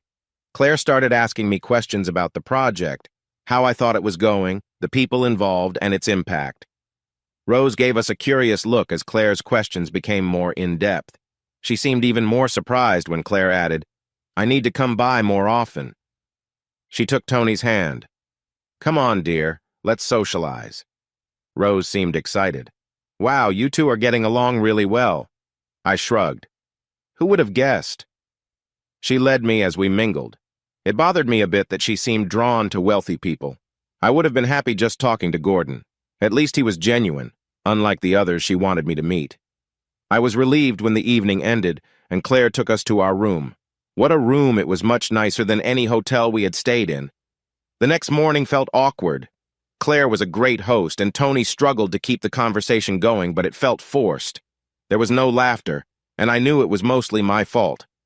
I blamed Tony for how my life felt right now, especially for the distance between Rose and me. As we drove out of the driveway, Rose looked puzzled when I turned right instead of left. "Where are we going?" "Gordon mentioned last night that he wanted to show me something he thought I would find interesting." She sighed and leaned back in her seat, looking a bit sleepy. Gordon's place was easy to find. It was just a short drive up the road. Unlike Tony and Claire's home, it was an active farm. Gordon was outside and smiled when he saw us. We greeted each other warmly. "Hey there, I don't have much time today. I wanted to show you a couple of properties," he said. "Getting into real estate, are you?" I joked. He laughed a little and said, "Not quite. These land plots used to be part of the farm, but we decided to sell them to gather some funds for improvements. When you said you were looking for property, I thought you might be interested." "That sounds great, yes. We are definitely interested, right, hun?" Rose gave me a hesitant look. Maybe." I noticed her worried expression. Gordon led us down the road to show us a few properties, each about 4 acres. The one that caught my eye had a small cottage, but it needed a lot of work. "This one will be the hardest to sell," Gordon explained. "The cottage is protected." I felt a rush of excitement as we got closer. I could already imagine what it could look like. A little stream ran along the dirt driveway. As I looked around the cottage, Rose pulled on my arm. "Come on, Eddie, this doesn't seem right. It's in bad shape." While Gordon and I were talking, Rose kept pointing out every flaw. Gordon looked at me apologetically. "Sorry to waste your time. I thought you might like it." By the time I responded, Rose was already at the gate. "I really am interested. Don't mind her. How much is it?" He seemed to think for a moment. "Well, for you, I think we could make a deal. The market price is $75,000. On the way home," Rose voiced her worries. "We can't afford that. It would take a lot of money and time to fix it up." My excitement about the property only made her more upset. The following week, I was surprised when Claire came to visit me at work. Mark greeted her warmly as she entered the office. When she approached me and said, "Hello, Eddie," Mark looked taken aback. "You two know each other?" he asked. "Oh, yes, Eddie and I are old friends," Claire replied with a smile. I chuckled softly. "Yeah, old friends." Mark took her hand and led her out to show her around the project. Just before they left, Claire turned back and asked, "Well, are you coming?" Mark nodded at me, encouraging me to join them. It turned out to be an interesting morning as Mark took her around. I was impressed by her questions. They were all straightforward and important. I started to see a different side of Claire. She cared about helping others and wanted to make a positive change. I remembered her story about growing up in tough conditions. It clearly affected her deeply. Later, I looked into her charity work. She led and supported many projects, mostly focusing on her own charity that helped children in need. There were many pictures of her at events, spending time with kids of different ages. In the following weeks, she often visited the project site, usually with photographers and local leaders as she worked to raise awareness and gather support. My dream of building our own house came back to life. When I showed Mark some pictures of the old cottage, he was very interested. We worked together on sketches, improving the initial designs. As the day ended and we were cleaning up, he grabbed his keys. "Come on, let's go check out that cottage." During the drive, we talked about it excitedly. Getting building approval would be tough, but that made it more thrilling for him. At the cottage, he quickly went inside, pushing aside the overgrown vines and weeds to show the structure. It was clear that it had not been cared for in a long time. I checked the water and sewer systems and also looked at the stonework to see if it was strong. We started discussing what repairs would be needed when Gordon arrived. He told us about the history of the building, saying that this farm had been in his family for many years and that this was the original home. I was surprised. Then why are you selling it? I thought you would want to keep it in the family. Thinking for a moment, he replied, "It's time for it to be fixed up. I hoped a family would buy it and bring it back to life, just like it did for mine. Plus, I'm not skilled in this kind of work." Hearing about its history was helpful and gave me ideas for what to do next. If I had been excited before, now I was full of energy. Mark looked just as excited. I mentioned it again to Rose at dinner, but she completely disagreed with the idea. "Eddie, I love the idea and I believe in you, but it feels so far from what we can do right now." As we ate, she said, "I've been talking to Tony about our dream of buying a home. He has friends in the business and thinks we should find something in a good neighborhood that needs some repairs." Tony, there he was again, getting involved in my plans. His suggestion made my dream even stronger. Instead of arguing, I chose to drop it for now. I could see that it wasn't worth the trouble. Lately, she was so focused on her trading portfolio that she hardly had time for anything else. Every night, from when she got home until bedtime, she was working on her laptop. I admired her dedication, but I missed our time together, the fun discussions and laughter we used to share while watching silly shows on TV. A few days later, I received some exciting news when Mark came to work with the detailed drawings for the cottage we had talked about. They were amazing, and as we laid them out on the desk, I was impressed by his ideas. "These are great," I said, looking at him, "but I can't pay for them." He laughed and said, "They are a gift. I really want to see that cottage renewed, and we are friends, right?" Feeling grateful, I gave him a hug and said, "Yes, we are friends." With the drawings in hand, I went to the bank to discuss my options. I was shown into a small office where the loans manager greeted me. We talked about my hopes for the property. He looked at the details and noticed its Grade 2 listing, breathing in sharply when he saw that. We discussed the next steps. First, I needed approval from the local council and from National Heritage. As we talked about my finances, he checked our account details. I noticed his expression change as he looked at the screen. How much do you have in your account, Edwin?" "About 30,000 pounds, I think," I replied. He turned the screen to show me. The balance showed only 1,500 pounds. "What? That can't be right." He pulled up the transaction history and pointed out that 32,000 pounds had been taken out 2 weeks ago. I was shocked. It had to be Rose and her trading scheme. When I got home, she was on the computer as usual. "What have you done?" I asked, trying to stay calm. She looked up, surprised. "What do you mean?" "I mean the money from our account." "It's gone." She sighed. "Relax, I transferred it to invest in my trading." "And when were you going to talk to me about this?" "We discussed it. You said once I made 1,200 pounds, we could move ahead. With that first investment, I made 2,000 pounds. I'm really starting to get the hang of this with Tony's help, and I can make us some good money." "I never agreed to take all our money." "Sweetheart, calm down. You're worrying over nothing. This is going to pay off." "I don't believe that, Rose. I told you to take out 3,000 pounds, not everything. I want that money back." She looked at me coldly. "We've talked about buying a house. This is the way to help us move fast." "Hun, if this goes as well as my first one did, we could have a lot of money in 6 months." Frustrated, I said, "Or we could lose everything." "No, Rose, I need that money back now.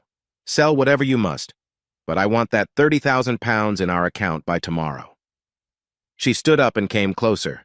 "Hun, you're overreacting again. Just take a moment to breathe and think it through. With Tony's help, I can really make this grow.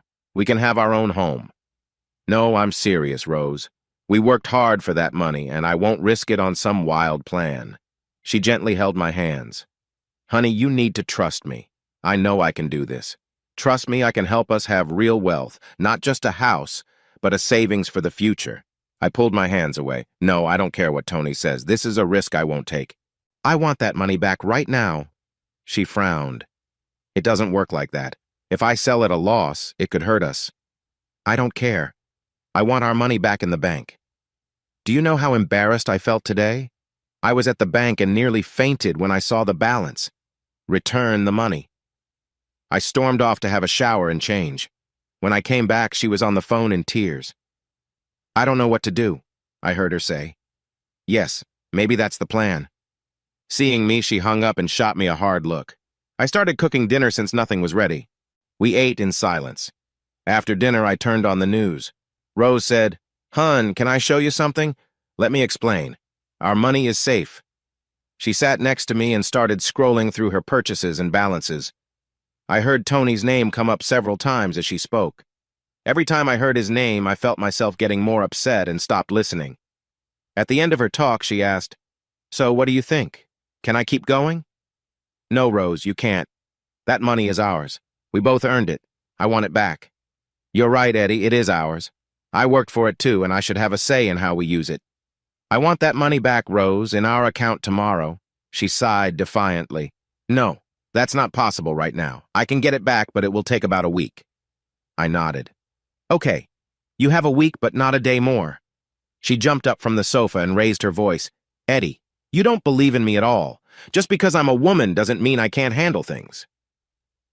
"Rose, if you had talked to me about this, we could have planned our investment better, step by step, but you never discussed it with me." "I wanted it to be a surprise. I was aiming to show you that I could double our money. This was for both of us. All you needed to do was talk to me and let me be part of it.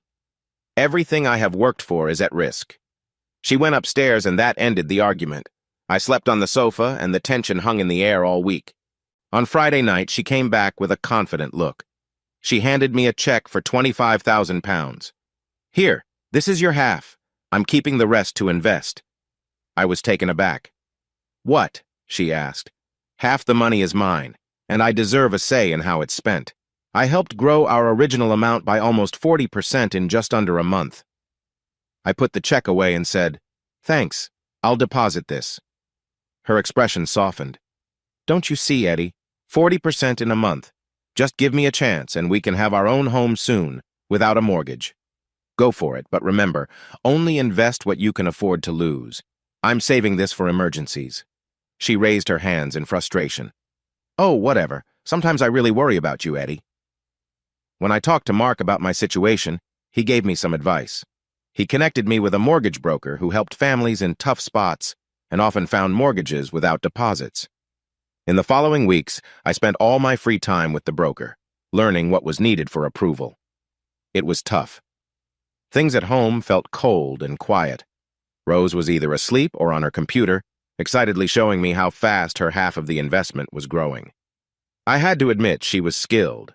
If it weren't for her attitude, I might have considered giving her my half too. What also bothered me was her growing relationship with Tony. She often talked about their lunch meetings and planning sessions, which annoyed me.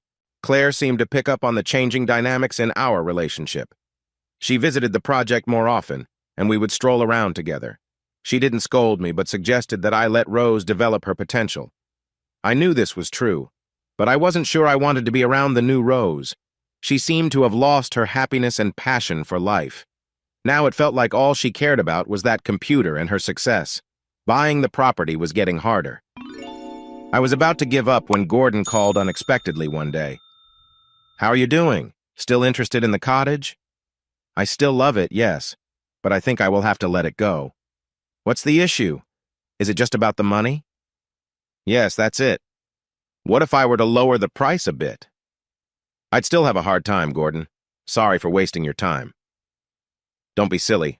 I might have a solution. What if I keep 25% in the property? That would be a separate loan that you can pay me back without the bank or anyone else needing to know." "What? That would be amazing, but you don't even know me." "I know enough about you, laddie, and I want something nice to happen to that cottage. My dad was born there, and I want good neighbors." The agreement was made. A lot of paperwork was exchanged, and it took 2 months of discussions and meetings before everything was approved. I owned a rundown cottage now. I kept that a secret. If Rose thought it was okay to have secrets, then this would be mine. I wanted to surprise her. The first step was moving all the building materials I had saved from the project to the site. Mark helped me one weekend, and we cleared out a corner of the old cottage to use as an office. We made a big desk out of an old door and spread out the plans. The next weekend, I learned how to drive a small excavator to clear out the building. There was no roof, only some old beams left. Luckily, they were in good shape and could be used. Rose seemed upset that I was gone all weekend. I said I was working, though I wasn't sure she believed me since I came home covered in mud and dirt every day. Our lives began to settle down, and we found the reasons why we were together. I loved that woman deeply, and I knew she loved me too. The tension slowly faded, and warmth and love appeared again. After a month, I felt proud of what I had done at the cottage. It was cleaned up, and the beauty of the place was starting to show. I wanted to show Rose, believing that once she saw its potential, she would love it just like I did. It felt like a roller coaster, with our lives going up and down unpredictably. Mark, who liked to think deeply, said, "That is what true love looks like. Coins have two sides, just like life. When you flip the coin, both sides show up. You can't have joy without sadness. You can't have love without a little heartache." I understood his point, but I couldn't help but laugh. My day took an unexpected turn with a phone call. "Hi, Rose. What's going on?" I was just leaving the office to go home. "Eddie, I have something to tell you, and I know you might not like it, but here it is." I heard her take a deep breath before she spoke. "Babe, today I traveled with Tony to London. He had to speak to some investors, and I interrupted her, feeling frustrated. "What?" "Eddie, please calm down. Let me explain. He thought it would be a good experience for me to join the meeting, so I came with him. We have to stay overnight."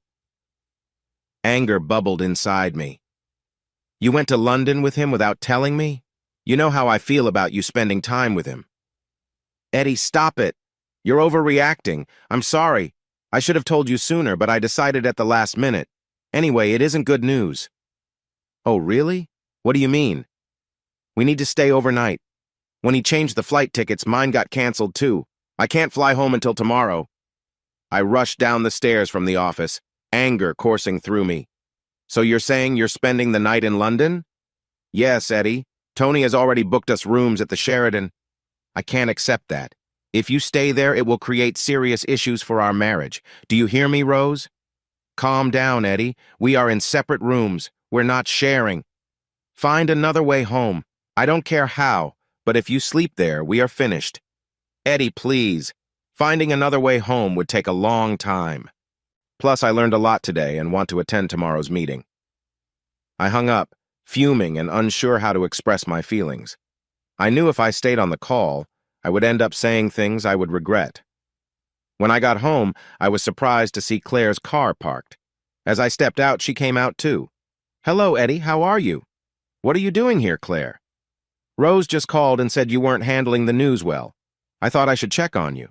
"No, I'm not okay. My wife is away on a trip with your husband." I looked around, worried someone might have heard me.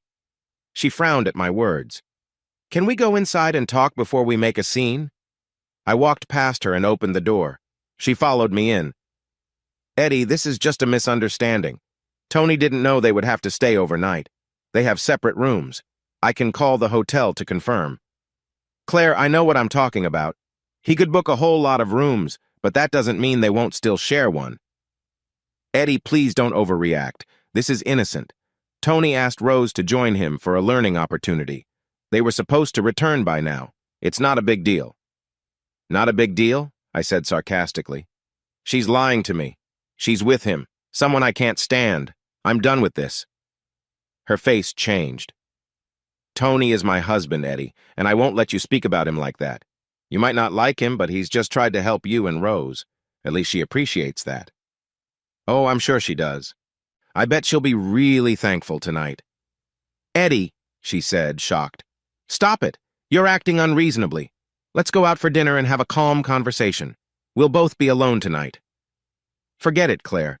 You don't get how angry I am. I don't want to talk." "Darling, that's not wise. I'm worried you might say or do something you'll regret. Rose is already upset with you about what happened earlier." "Unbelievable. She's upset with me? She's the one going off on this risky trip." He has been trying to get close to her since they first met. I think he finally did. "Edwin, I'm really frustrated. I know this was not a good idea. She should have been honest from the beginning. But I promise you, nothing wrong is happening." "How can you be so sure, Claire?" Edwin, Tony and I are open and honest with each other. He told me that Rose was going with him. He wouldn't lie to me. If he wanted to be with her, I would accept it. Whether you believe me or not doesn't matter. I might be many things, but I'm not a liar. Her words did not calm the storm inside me. It felt tight, and I could sense it as I tried to relax. Claire, it doesn't matter what you say. I see this differently. Even if they haven't done anything wrong, I'm still upset. She deceived me. She left for work this morning, smiling, knowing what was happening. But love, there's nothing going on. Yes, there is, Claire. She may not be crossing any lines, but she is definitely being secretive. She goes out with him after work. She goes to his office after hours, and now she is on this trip, fully aware of how I would feel. Claire bit her lip as she thought about what I said. Claire, can't you see? She shows me a lack of respect by spending time with him. The fact that she is being deceptive is very upsetting. Edwin, darling, you're overthinking this. Please, let me take you out to dinner. No, you should go, Claire, because I'm about to call Rose and it won't be easy. Don't say anything you might regret.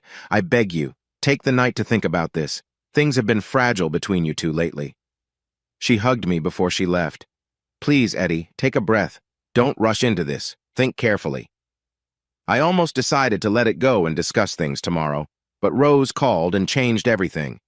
Eddie, can we talk? Did Claire come? Is she still there? Yeah, she was here. I heard her side of things. Good. Now can we talk about this? No, we can't.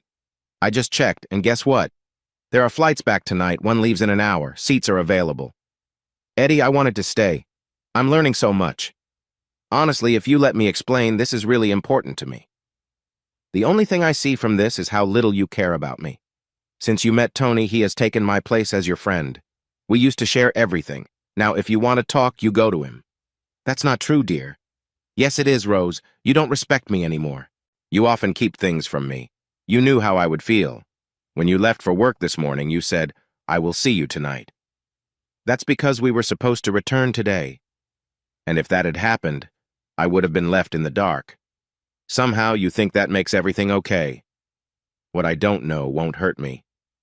Eddie, if you could just get over your dislike of Tony, then I wouldn't have to mislead you. I could be honest.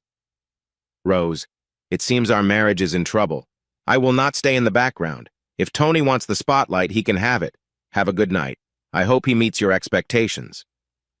I hung up before she could say more. I had fought hard to keep them apart and keep her with me. Now I felt it was time to move on. I felt lighter, and the anger faded. My thoughts became clear again. I didn't want to cook, so I went to the pub for a meal and a drink. It was late when I got home. Lying in bed, I began to think. I decided our marriage was over. That was the easy part.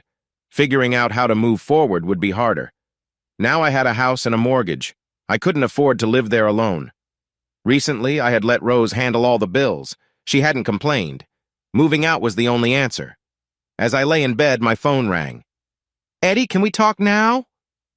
Looking at my phone, I saw it was 11 o'clock. Eddie, she said with a tired sigh, I'm in my own bed. Nothing is happening. Rose, I don't trust what you say right now. He could be there with you, laughing at me. Oh, for goodness sake, Eddie. You're not being fair. I made a mistake. I should have been honest. Yes, you should have. But this is not the first time you've apologized for this. Look, let's not argue. I've made my decision. We need to separate. We can't live like this. I can't anyway. I am moving out. You can do what you want. Eddie, that's really not a good idea. We can get through this. I know you don't mean that. You're just trying to hurt me. No, Rose, I'm serious. I can't keep going like this. I need to be with someone who respects me and values my opinions. I'm not getting that from you. Eddie, please don't let your feelings ruin what we have. We don't have anything, and that's the problem. Since you met Tony, everything changed. He has taken my place in this family. You turn to him when you want advice. Whatever he says seems to matter more, and I feel pushed aside. If you think about it calmly, you can see it makes sense. No, it doesn't. Eddie, you need to talk to someone. You disliked Tony from the start because of jealousy, and it's clouding your judgment. You need support. So you don't think you've done anything wrong? I have made mistakes, I'm not denying that, but you've been hard to talk to. I've tried to reason with you. Remember the trading? Do you know how much I earned? No, because I can't discuss it with you. Goodbye, Rose. Have a good night. I hope it's worth it. Morning came quickly, and I felt a bit better despite everything. I gathered my things, clothes, computer, personal items, and packed as much as I could into my car. I didn't know where I was going, but I couldn't stay there any longer feeling disrespected. At work, Mark noticed I wasn't happy. I could feel it too. I was scattered, unable to concentrate, and snapped at everyone. Eddie, what's wrong, my friend? Trouble at home? Yeah, I left. I'm tired of all the drama. He nodded. So what's your next step? I shrugged and sighed. I have no idea, mate. I felt like I was at a low point. Mark pulled me in for a hug. It wasn't a usual gesture for us, but it made me feel comforted. It's funny how just acknowledging my problems lifted my spirits a bit. He made us both a cup of tea and we walked around the site. We stopped by one of the big storerooms. Okay, Eddie, what do you think? We could turn this into a room for you to stay in. Surprised by his kindness, I asked, Really? Of course. It's better than sleeping in your car. If we work things out, you could be living here in a couple of weeks. His clear thinking made sense. He got a couple of guys to help, and he even helped out himself. By nightfall, we had a bedroom set up. I could use the rest of the space for showering and cooking. Rose called me as soon as she got home. She realized I had moved out. The call started badly, with her calling me foolish and saying I was overreacting. I listened as she expressed her frustrations. In the end, she was worn out and crying. Eddie, this won't solve anything. Funny, I feel better now than I have in months. Where are you staying? That's not your concern, really. Are you seeing someone else? Is that what this is about? No, Rose, there's no one else. I'm just tired of arguing all the time. You must feel the same way. Think about it tonight. All we ever do is fight. Eddie, did you think about my idea for counseling? No, because honestly, I don't think I've done anything wrong. I've been truthful, and I think I've acted reasonably. There were some tears before she hung up. In the following days, Mark and I spent time at the cottage. Using Gordon's digger, we worked on the new foundations, built some formwork, and I ordered a concrete truck for Saturday. On Friday, Claire came by to talk to Mark about the project. She acknowledged me, but there wasn't any warmth, and she referred to me as Edwin again. Even Mark noticed. For the first time, I felt his frustration. Eddie, don't let this affect the project. I expect you to stay focused. Keep things professional while she's here. Not knowing what to say, I just looked at him. He walked over and placed a reassuring hand on my shoulder. Sorry to be strict, but I can tell Claire is not feeling comfortable right now. I don't want any problems. I'm on your side, but please just give her some space for now, okay? I nodded. Yeah, sure. I didn't mean to cause any trouble. I know that, but she's upset with you. So, like I said, let her be. Okay, no problem. Gordon helped me in a different area. I wanted to fix the stonework myself, but without experience, I wasn't sure how to start. Luckily, Gordon knew a retired stone mason nearby who took cash jobs, and his prices were fair. Over the weekend, I became his apprentice. The work was slow and hard. First, we had to gather all the broken stones and reuse them. Sorting and placing them took what felt like forever. Little by little over the weekend, the front wall began to take shape, stone by stone. Jack, the old mason, was a great person to work with, and we shared some laughs as he taught me how to lay stone, especially how to mix lime mortar, which was an art in itself. It took a month of working every evening and weekend before the front wall was finished and strong enough to hold the beams. Next, we moved on to the back extension, which was to be built from the bricks we had saved from the project. Again, Jack was the expert, and I was his student. It was tough work, but very satisfying. It helped me forget about my personal life. I expected Rose to reach out to me as she had before, but there was complete silence. I felt a bit disappointed. Didn't she care? I shouldn't have been surprised. She had what she wanted, her freedom. I followed Mark's request. Each time I saw Claire arrive, I quietly slipped out the back. The project was progressing well. We were ahead of schedule, and we had sold the first 2 units. Families moved in, and Claire came with a full team of camera crew and reporters covering the project. I tried to stay out of the way, but it was Mark himself who brought me back in. Despite my best efforts to avoid her, Claire found me. Hi, Edwin. Have you been avoiding me? Yes, I have, trying to anyway. She looked at me with curiosity. Why? Because Mark asked me to. He was worried that I might say something to upset you. I'm sorry, I've been unfair. When will you talk to Rose? She's really struggling. Sorry, but I don't think so. She got what she wanted. She's free to go her own way now. Oh, come on, she isn't seeing anyone. She goes to work and spends her days alone. She hasn't talked to Tony in 2 weeks. I guess I should have walked away months ago. If I had known that was all it took to end things, it might have saved us both a lot of trouble. You are so insecure.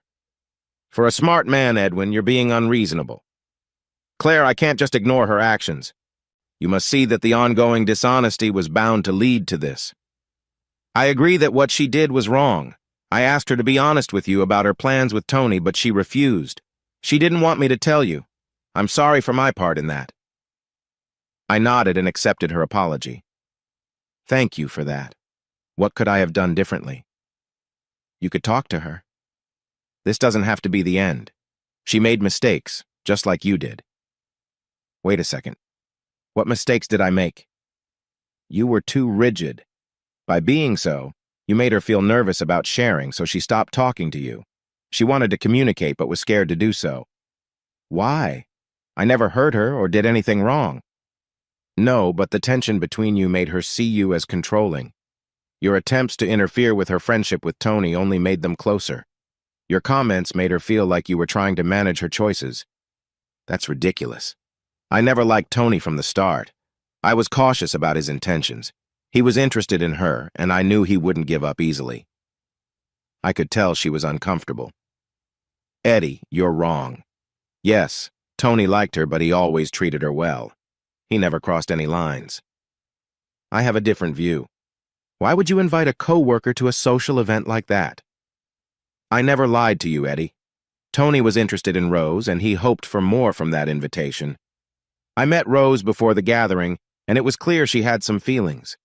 Just remember, we didn't know you well back then. As I kicked at imaginary stones, she continued, Rose thought you would be okay with the event. She said you mentioned it as a possibility before. Oh, that was when we were still dating. Yes, I did say I was interested, but we weren't married then. We weren't even serious. She regretted her decisions. After the gathering, we talked, and she felt bad about how things turned out. We discussed future plans, and she said it would depend entirely on you. Then why didn't she just drop it? Why did she keep talking about it? Because, Eddie, she wanted to see where it could lead. She felt something for Tony, just like you might have found other women attractive since you got married. Yeah, I have, but I've never considered being unfaithful. Too late. I noticed her reaction. She seemed to expect something different from me. Claire, that night when we were dancing, I can't deny I was attracted to you. You're a lovely person. No man could easily ignore that. But I am married. I'm not here to argue about our choices. I just want you to reach out to Rose. Try to work things out. She cares about you, Eddie, and I see that you care for her too. Just talk to her, please. Mark arrived with the film crew, and they went off to finish the interview. I thought about calling her. Honestly, I missed her. The word love is often used too freely nowadays, but it feels different when it is real. The connection Rose and I shared was genuine. We were friends before we became a couple, and that bond stayed strong after we got married. I wanted her to do well and be happy. It didn't surprise me that she was good at share trading. She studied business in college and got into recruitment because a friend from her studies helped her get the job, and it paid well. Still, even though I wanted to call her, I felt nervous. Love can bring up many difficult feelings when things go wrong, and that was where I was at. I focused my energy on the building. One notable part of the house was a strong steel beam. While it wasn't huge, its length was impressive. We were going to customize it. The steel pieces I had saved from another project weren't strong enough alone, but once welded together, they would easily support the weight. Mark created the drawings, using a truss system with the two main spans connected by triangular steel frames at 35-degree angles. This design allowed us to use smaller steel parts that were lighter and easier to manage. The weight would be spread through the triangular sections to the outside walls, letting us cover the whole room. The truss section would stay visible as part of the spacious living area. adding to the open design. This plan meant we didn't need any supporting columns or posts. My welding skills were definitely going to be put to the test. I learned to weld in my first year after college while working on a project. Even though I was still new, my boss was impressed and sent me to night school for formal training. I gained a lot of hands-on experience, but those classes also helped me earn some qualifications. Mark was impressed too. The welds needed to be not only strong but also nice to look at since they would be visible. When it was time to put up the beams, I went to Gordon and asked if we could use the forks on his tractor. Being friendly, he quickly came over to help. Once he saw the beams, he nodded in approval. "Who did the welding, laddie?" "I did. I learned a while back." He got down from his tractor to take a closer look. "These look great for an engineer." I accepted his compliment with a smile. With Gordon's help, we successfully installed the beams. He stood with us, admiring our work. "Laddie, would you be interested in making some of these for my new barn?" I nodded. "Sure, but I am quite busy right now." "What if I offered to pay you?" I chuckled softly. It was kind of him, but he had already helped me a lot. "Listen, I really want to pay. Let me show you my new barn and I'll explain," I said. We walked over, and he proudly pointed out his new barn, which was beside his driveway and parking area. The layout had a challenge because it needed posts spaced 3 meters apart, which limited how it could be used. Mark and I quickly sketched out a plan to solve the problem. Gordon brought out some of his homebrew, and his wife came with some sandwiches. The homebrew was smooth and easy to enjoy. We ate and talked about the construction. Our new design would let the whole 20-meter-wide roof be held up by trusses without any posts. "Okay, how much?" Gordon asked.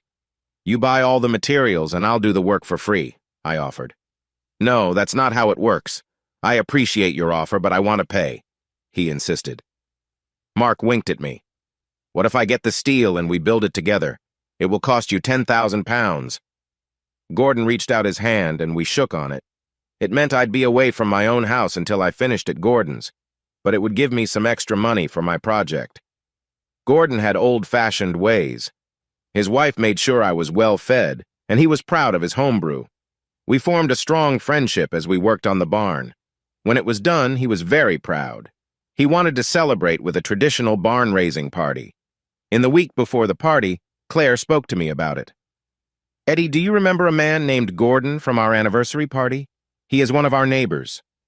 When I shrugged, she added, "Anyway, he's having a barn-raising party on Sunday. We've been invited." I nodded. "Oh, that sounds nice. I hope you enjoy it." She paused. "Rose has been feeling down and needs some support. I want to invite her, but she said she wouldn't go alone. Would you please go with her?" I laughed a little. "You want me to be her date at a party?" "Yes," she said firmly. "Eddie, she needs to get out, and it would be good for both of you to talk." "What, and spoil the party for everyone else?" "No, I expect you to behave. If you don't, I'll tell Mark." Just then, Mark walked in. "Did I hear my name?" he said playfully. Claire explained the situation, and he looked at me with curiosity, but he understood Claire's feelings and said, "I think you should do it. You could use a break, and I agree with Claire. You need to talk to Rose, even if it's just to find some peace." When he said that, Claire shot him a look, but he was strong in his opinion, and I could tell Claire wouldn't let it go. In the end, I agreed. "Great," she said, smiling. "We'll bring Rose with us. I will give you Gordon's address." "Can Mark come too?" I asked. She looked at us both with curiosity but said, "All right, but no trouble." Once she left, Mark and I joked around. I thought it was strange she didn't know what I was up to. Still, at her anniversary party, I sensed she and Gordon were more like acquaintances than friends. She likely didn't spend time with farmers. Now that I knew Gordon, I pictured his gathering clearly. It would be held in the new barn, and wearing gumboots would be a must. I wondered if Claire realized this. She would probably show up all dressed up like she did for formal events. I grabbed a spare pair of gumboots for Rose just in case. As Sunday approached, I started to doubt if Rose would come. She hadn't reached out to me. It didn't feel like her to stay home doing nothing. I stopped by the cottage to do some work before heading to the gathering, which was set to start at 11. Mark came to the cottage and helped me for a bit. We both noticed a line of cars going up to Gordon's place and decided to wait to make a grand entrance. Everyone was gathered in the barn. A large spit was set up in the corner, and Gordon was in charge of it. There were many people, mostly farmers. Claire, Tony, and surprisingly, Rose stood out among them. Claire and Rose were in fancy shoes. It seemed they didn't come to these neighborly events often. I grabbed the gumboots from the car, along with a pair of jeans I'd found in my bag. As we walked over to their group, I noticed Rose looked a bit uneasy. She was fidgeting and avoided eye contact. When we got closer, Claire welcomed us with warm hugs. Mark shook hands with Tony, but I chose not to. Tony kept his hand out until he realized I wasn't going to shake it, then slowly put it down. Claire looked at me with a hint of annoyance. Rose finally looked up and said, "Hi, Mark, Eddie." She and Mark hugged, and I handed her the gumboots and jeans. "You might like these better." She smiled and said softly, "Thank you." "I will go change." Claire frowned and asked, "What about my outfit?" Gordon noticed us and came over. "About time you got here. What took you so long?" "Sorry, Gordy," I said. "We had things to do." "Busy doing what?" he joked. "Probably just taking your time." Claire watched in disbelief. Gordon caught her look and said, "Come on then, I have a task for you." He handed me a large spatula. "Keep an eye on the sausages and make sure they don't burn." I became the second chef. Beth, Gordon's wife, showed up carrying his homemade drinks, and we got started. While I was cooking the sausages, Rose and Claire came to stand beside me. Claire began, "You and Gordon seem to get along well. How do you know him?" I shrugged. "I met him at your anniversary party. We've met a few times since. He's very friendly and generous." Rose chimed in. "He showed us one of the lots he divided." "Eddie was pretty interested, weren't you?" "Yes, I was. Unfortunately, you didn't see the possibilities, did you, dear?" She winced at my response. "It just wasn't the right time. We couldn't afford it. Even I knew that." Claire felt the mood shift and quickly said, "It's too late to regret what's gone. From what I understand, they've all been sold." "Yes, you're probably right. It would have been a stretch. But dreaming is free." "So how have you been?" Rose asked. "Busy. The project is finally moving ahead." "Yes, Claire told me. You've done really well." "What about you?" I asked, hoping to keep the conversation light. "Same here, busy. My work has been non-stop, and I've made real progress with my trading. If that property were for sale now, we could probably go for it." "It's too late now. It's sold. Plus, it wouldn't be much fun alone."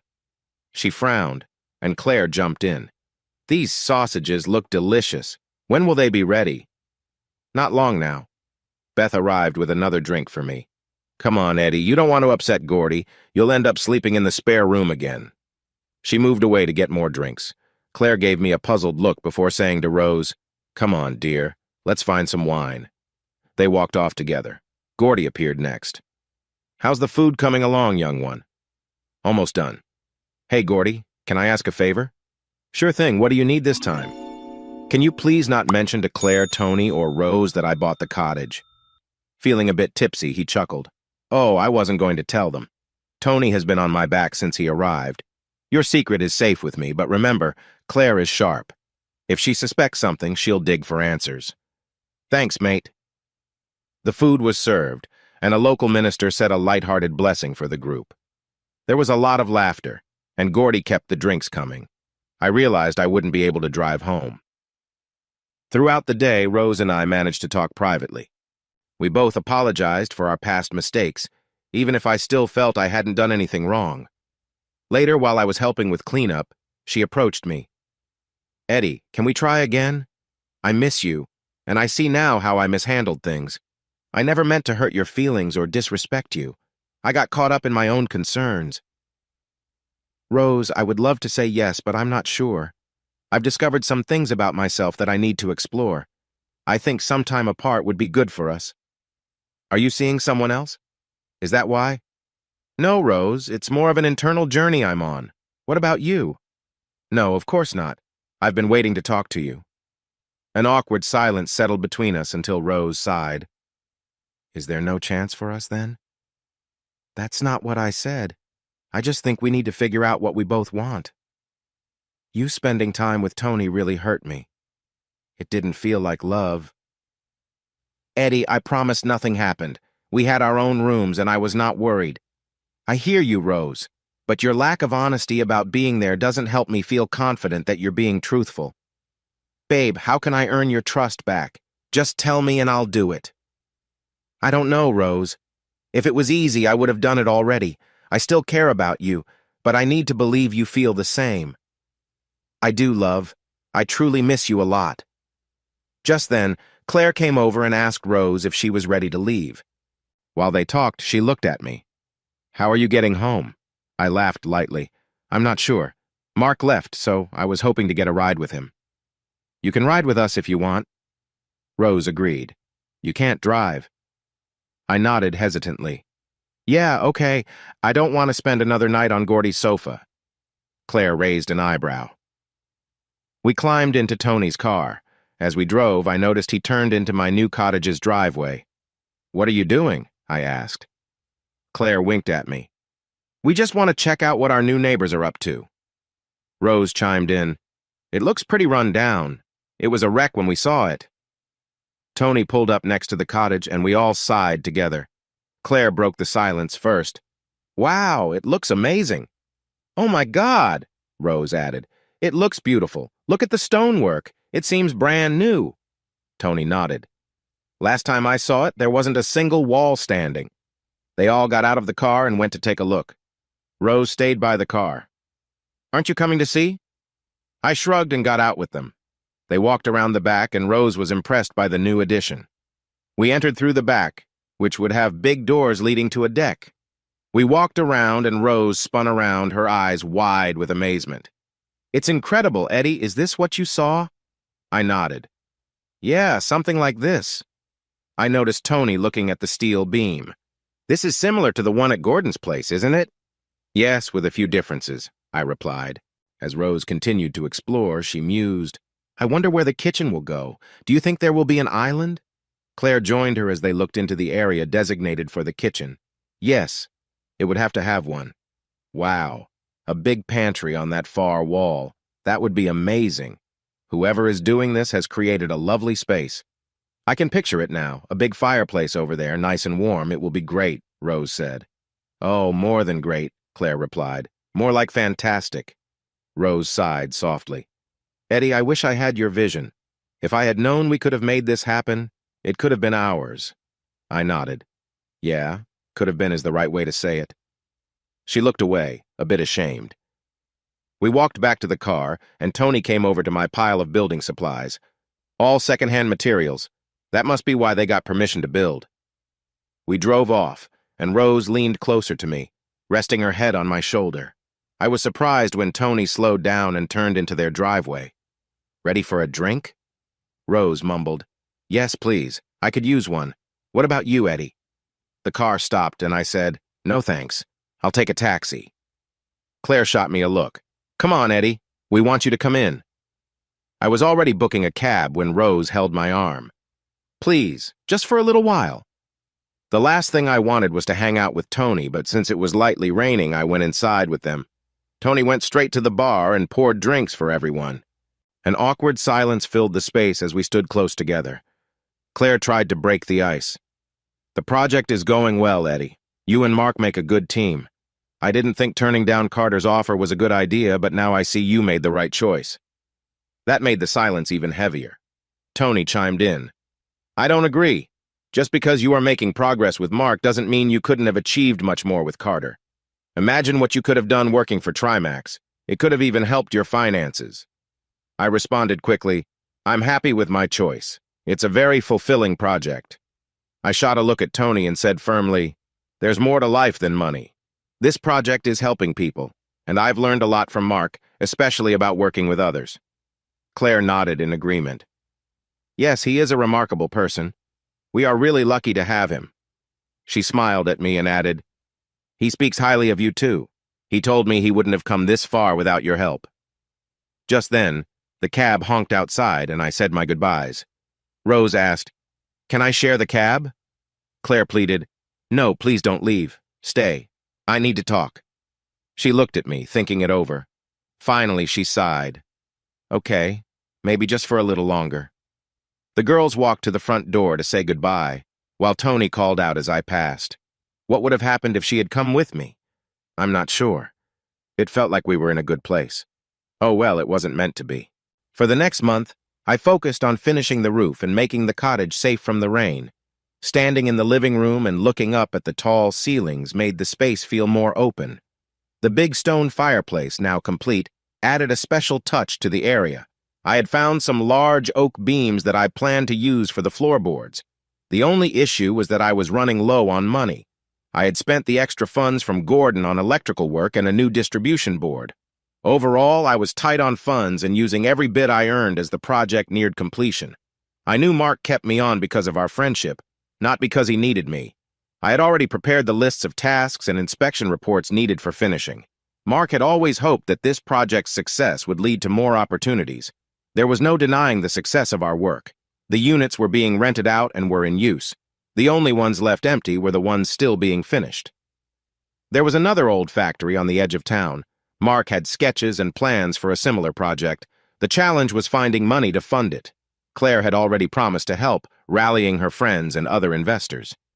Even Tony had joined in, but this was bigger than our current project and needed a lot of money.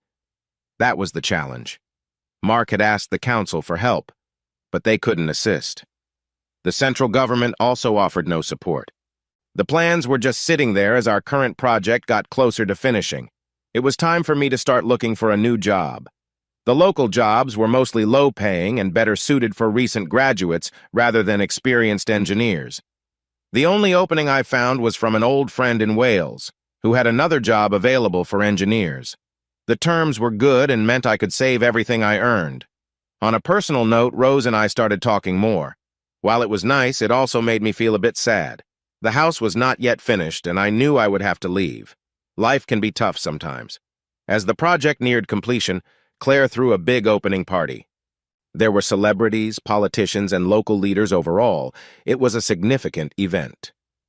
On the night of the party, Claire was proud to show everyone around the complex, talking with tenants and promoting it.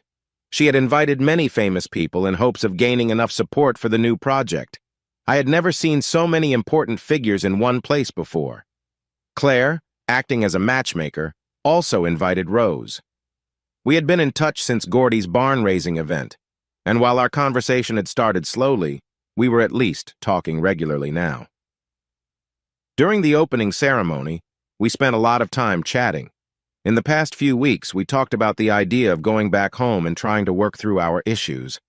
I felt unsure about taking that step, and I could tell Rose was getting frustrated with my hesitation. There were many reasons for my doubt. It wasn't just about past lies. I still hadn't mentioned that I owned the cottage. Going back home would mean losing those peaceful nights there. Her growing annoyance started to show in our recent talks, turning our friendly exchanges into something more tense and awkward. The party, which should have been a good chance to connect, ended up differently. Frustrated with my lack of commitment, Rose had a little too much to drink and became confrontational. She really tested my patience, and I had to hold back my feelings. As the night went on, I saw her getting friendly with one of the celebrity guests. I recognized him. He was an actor known for a long-running soap opera.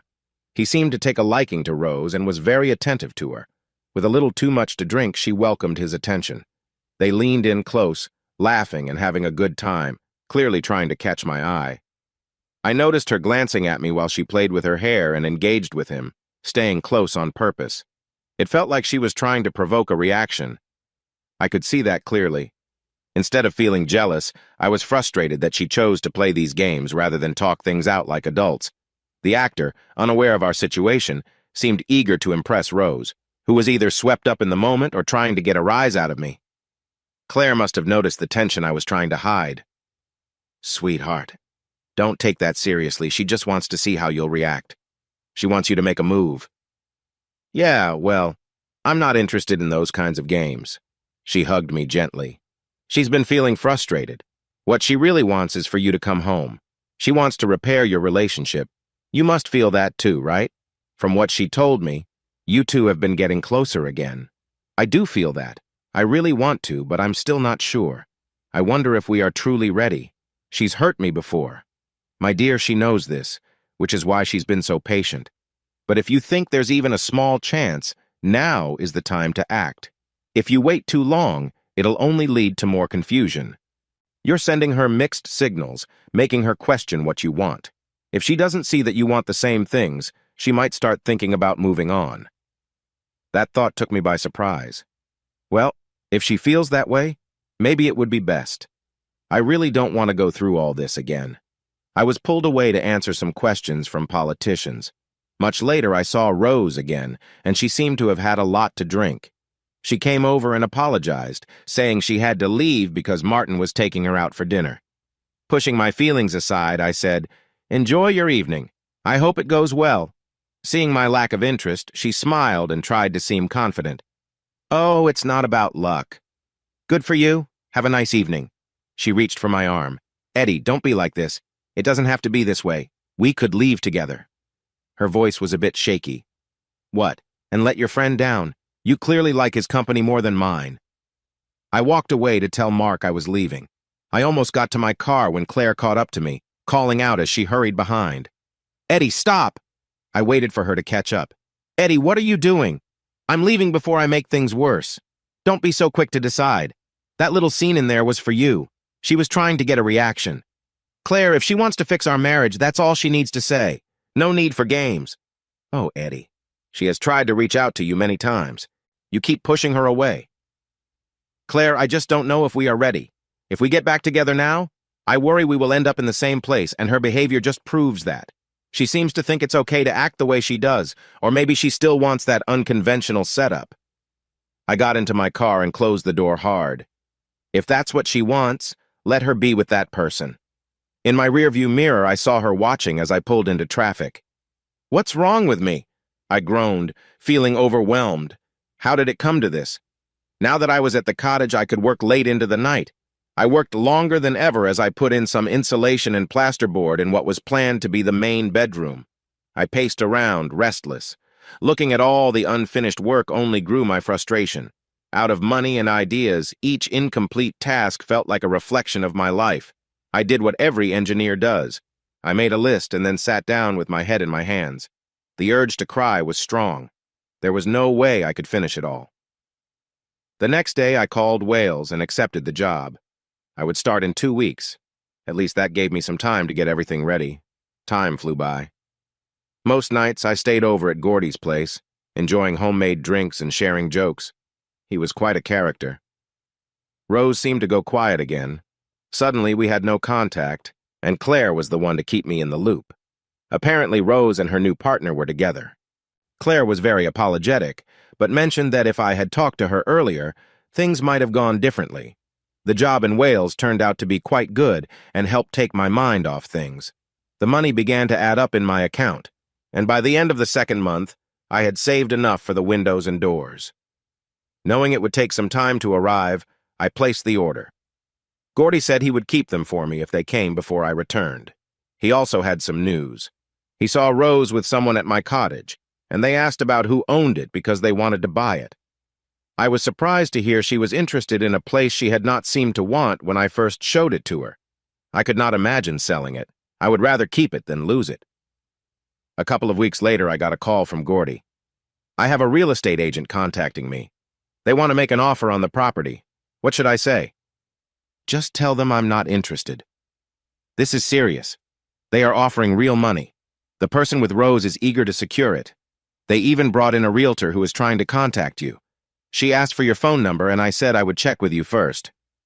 "Sure, give her the number, but don't give my name. Gordy, she can find out your name from the property records."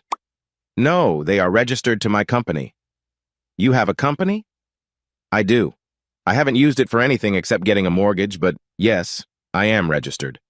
"Okay then, I will pass along your number. By the way, she is quite focused on her commission." "Gordy, I'm not selling, but I might see if I can have a bit of fun with this." "Don't worry, I won't be upset if you decide to sell. It's your choice." "Thanks." Work was quite busy, and a few days later I was surprised when I received a call from a woman who sounded very professional.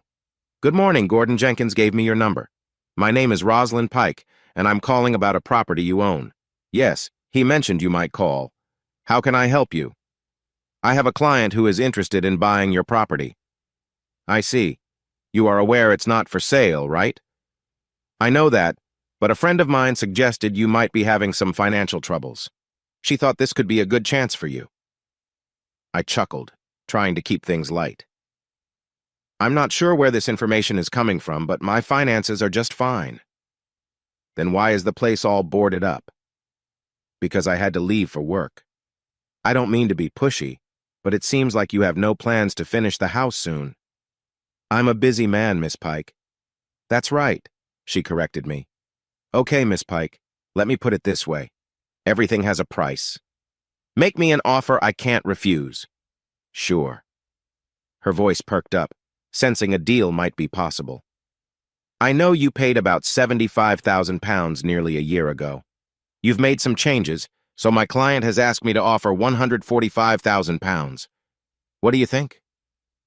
That's not good enough. Tell your client, Miss Pike, that when he's ready to make a serious offer, he can call me. That's just not acceptable. It seems you are still learning, so I will give you a break for your first offer. She took a deep breath, absorbing my reply. Mr. I'm sorry. Who am I speaking with? Not important, Rosalind. But I must say I'm quite upset right now. Don't call me back unless it's something worth my time. If you annoy me again, this will be our last conversation. Feeling sorry, she apologized. I'm sorry. The offer was based on the property value and the work done. I will speak to my client and hopefully we can talk again. I chuckled. This was pretty funny. I was going to enjoy this. Several days passed before she called again.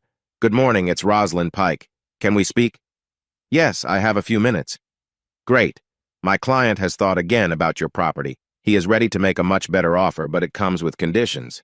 He wants to move in right away and would like the building materials on site to be included in the price. As I said, Miss Pike, everything has a cost. But let me remind you, this is your last chance. Offend me again and our conversation will be over. Yes, I understand. The new offer is £250,000. I warned you, Miss Pike. Goodbye. I hung up, leaving her trying to respond. The offer wasn't unreasonable. If I were really selling, I might have considered it. Later that day, she called back. Good afternoon, I'm not sure what to say. This new offer seems fair.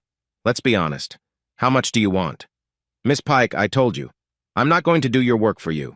If your client is serious, he needs to make a real offer or stop bothering me. I hung up and stepped outside for some fresh air. As I walked, I wondered, what are you trying to do? Knowing Rose was interested in the cottage gave me leverage, even if I wasn't sure she was aware of all that was happening. The next morning, I got a call from Mr. Salmon, the actor. Good morning, this is Felix Salmon. You've been speaking to Roz from Property Brokers. She was getting frustrated, so I wanted to step in. I'm calling to see if we can work out a deal. I understand I told Miss Pike that if the price is right, I would think about it. Keep in mind the property isn't officially for sale. If you're interested, please feel free to make an offer. Look, my girlfriend really likes the place and wants it.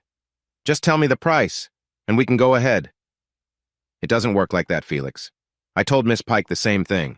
Make me a real offer, and I will think about it. Honestly, you've turned down 2 good offers.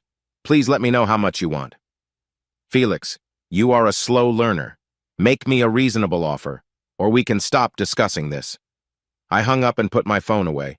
As I drove home that night, I turned my phone back on and saw I had missed several calls from Felix. I could tell he was frustrated. He was used to getting what he wanted. He already had my wife. He wasn't getting anything else from me. At dinner, Gordy called. Young one, I'm getting a bit annoyed with this. I've had Claire here almost every day trying to get information about your cottage. Oh, and the windows and doors arrived while she was here. I'm sorry, what do you want me to do? Make your decision. Either sell the place or let them know it's not for sale. I am tired of being your messenger. Okay, I will clear it up. If they come again, just tell them it's not for sale. It's not that simple, and you know it. Claire and Beth are friends. Claire is pushing Beth to find out who owns the cottage. This isn't fair. You need to sort it out. Gordy sounded stressed. He was right. I was being unsure. I called Felix back. He answered, sounding annoyed. Finally, how much do you want? Felix, the cottage is not for sale. That's it. This isn't a negotiation. I'm not trying to raise the price. I'm just saying it's not for sale. Come on, my girlfriend really wants the place. Just name your price. It is not for sale. You said everything has a price. Just tell me what it is. Not for sale. Got it? You're frustrating me. Stop playing games. I want that property. Just tell me how much you want for it. It's not for sale, and please stop bothering Gordy. He's about to take action. Things were quiet for the next week. I felt unsure about calling Gordy, but then he called me. Young one, I'm sorry for getting upset with you. I didn't mean to be short. If I were in your shoes, I might feel the same way. It was Beth I was worried about. Gordy, you don't need to apologize. I was the one bothering you. I'm the one who should say sorry. You're all right, son. By the way, I saw Claire and Rose at your cottage today. They were looking around trying to find out anything they could. Your ex is interested in that place. She's not my wife. She is my ex. We aren't divorced, but she is definitely my ex. Not my business, but I was just saying. You have a problem, though. Claire has your number. She got it from that actor.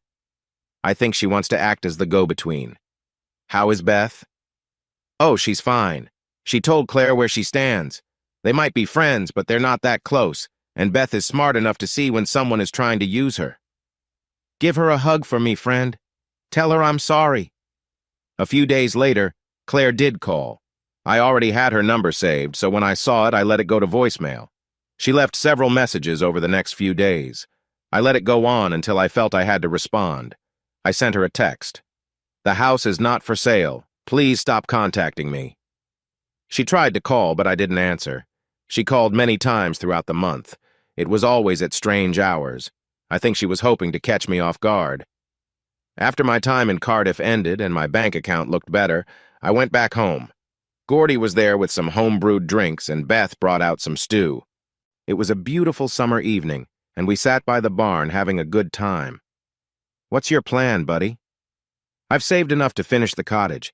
I got a job at Rixon's in town. It doesn't pay a lot, but it will be enough for me. He chuckled. You're an interesting one. That Claire. Now, I'm happily married, but she's quite attractive and has been around here a lot more lately. We both laughed. Yeah, she's definitely easy to look at, I said. Well, this is just between us, but her and her husband are part of a different kind of crowd. I acted surprised. What, are you and Beth part of it? He laughed. Not at all. We don't move in those circles. I think I might be a little rough for them. What's your point, then? Well, if I were a young man like you, I might think about it. She's going to keep being around and may try to get involved. If you happen to see her over there, word might get out. Once that happens, you might be able to gain something from it. We clinked our drinks and laughed at his idea. I started my job at Rixon's on Monday. It's a small engineering firm that works with pump installations and water contracts. Not very exciting, but it would help pay the bills. There was one bonus, though. One of their projects was tearing down an old water training center. This wasn't usual work for them, but with my experience on similar projects, they let me take the project manager role. The bonus was the wood from the building. It was made from strong, good-quality timber. I arranged to take the wood for free, as long as I was responsible for its removal. The wood included oak and pine. If I prepared it right, it would be great for my back deck. Over the weekend, I worked on taking down the shutters from the windows, getting ready to put in new double-glazed ones. While I was on the ladder, with my back to the driveway, I heard a car pull in. I was trying to take nails out of the shutters when I heard a car door close. Then I heard a voice from below. Good morning. It looks like we are going to be neighbors. My name is Claire. I smiled. Hello, Claire. It's been a while. Edwin. She gasped. What are you doing here? Putting in some windows. What about you? I was hoping to meet the owner. I saw a car here and thought I'd come introduce myself. So, are you working for him? Claire, I am the owner. We are going to be neighbors. You are the owner? I can't believe it. All this time it was you? Yeah, I know. Surprising, right? I climbed down from the ladder. How have you been? She shook her head in shock. Why didn't you say it was you? Because I wanted to keep it private. The cottage was never for sale. You were pursuing me, remember? But this could have all been cleared up if you'd just told us from the start. I don't understand. I chuckled softly. Sorry, but the neighborhood is changing. Eddie, please forgive me for asking, but how did you manage to buy this place? That's a private matter for me, Claire. Oh dear. Have you talked to Rose since you returned? Does she know? No. And why should I? She's probably with someone else now. They ended things weeks ago.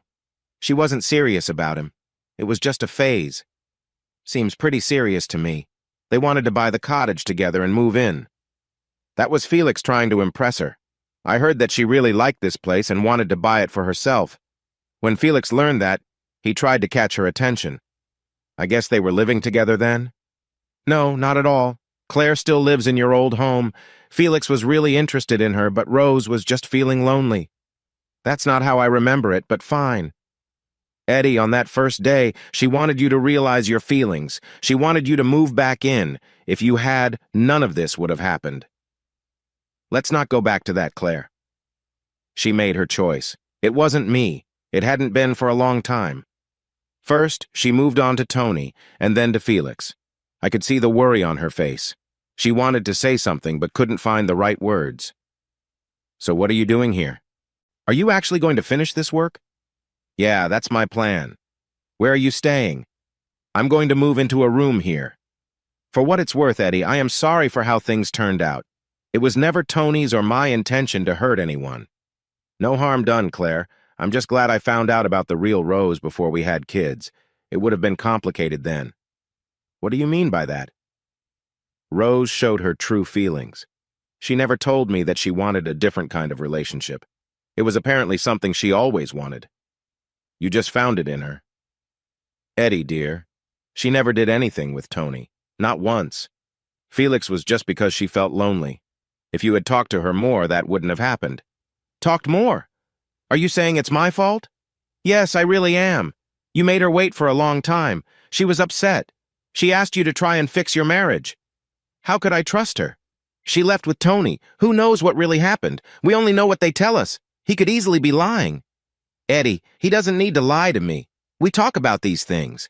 If he had been with Rose, he would have told the truth. Claire, I like you. I think you mean well, but I don't think you can fully trust Tony.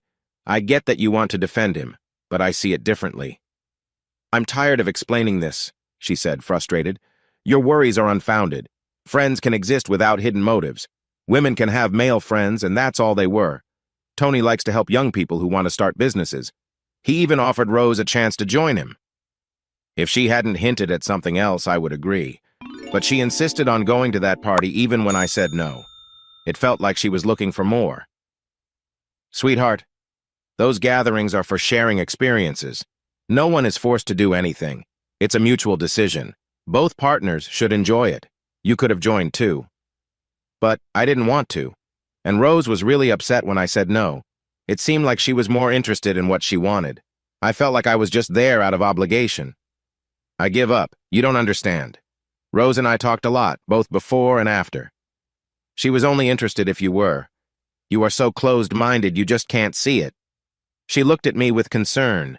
Eddie, you really are quite naive. You're so serious. If you could just open your mind a bit, you might be surprised. My mind is open, thank you. I just didn't like what I saw. She frowned. I'm sorry you feel that way. Realizing I had upset her, I quickly added, I didn't mean you, Claire. I just don't like the idea of casual relationships. It's hardly casual when you're with friends. There was no winner in this discussion, just different opinions. She stayed for a bit, but eventually left, and I got back to work on installing the windows. By nightfall, I had put in all the smaller ones, and all that was left were the French doors in the living room and the bedroom. By Sunday night, with some help from Gordy and his brother, the doors were in, and we were enjoying some drinks. Living in the house was tough. The kitchen wasn't ready, and there was no sink or toilet.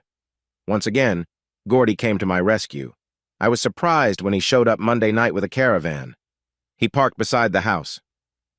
Here you go, laddie. Use this until you're done. I was really grateful. He was a huge help. In the following week, Claire started visiting the house every day. She walked through the back fields with her dogs and always seemed to arrive when I was busy. As the days passed, our friendship grew stronger, like a fresh start. What stood out to me the most was the respect she now had for me. She viewed me differently. Every evening when she arrived, we walked around the cottage, and she admired my ideas. She often linked her arm with mine as we walked together. She also shared her thoughts. One day she suggested, "You know what would make this place special? Skylights or a glass section in the roof. Letting in natural light would be wonderful." Her suggestion got me thinking. After she left, I looked around the kitchen space. There weren't any counters or appliances yet, but she was right. It needed more light. I looked up at the tall ceiling and considered adding glass windows to brighten it up. The more I thought about it, the more excited I became about the idea. That night I stayed in the caravan, looking at pictures of glass roofs, and I knew this was the way to go. I found some suppliers and sent emails. Yes, it was really happening. I found a builder who specialized in this kind of work, and he came to visit the next evening. We climbed onto the roof to take measurements and talk about what was needed. His main worry was getting building permits and approvals. "Don't worry about that," I said. "I want it done, so we'll proceed with the installation, and I'll handle the permit application afterward. If we take pictures as proof that we are following the rules, we should be fine." He chuckled. "You have a lot to learn about our council, but hey, it's your money." He thought he could get the glass delivered by next week. I organized scaffolding and got ready. Claire was late for her daily visit. I was cooking dinner in the caravan when I heard her dogs barking as she approached. "Hello, Eddie?" "Oh, that smells nice."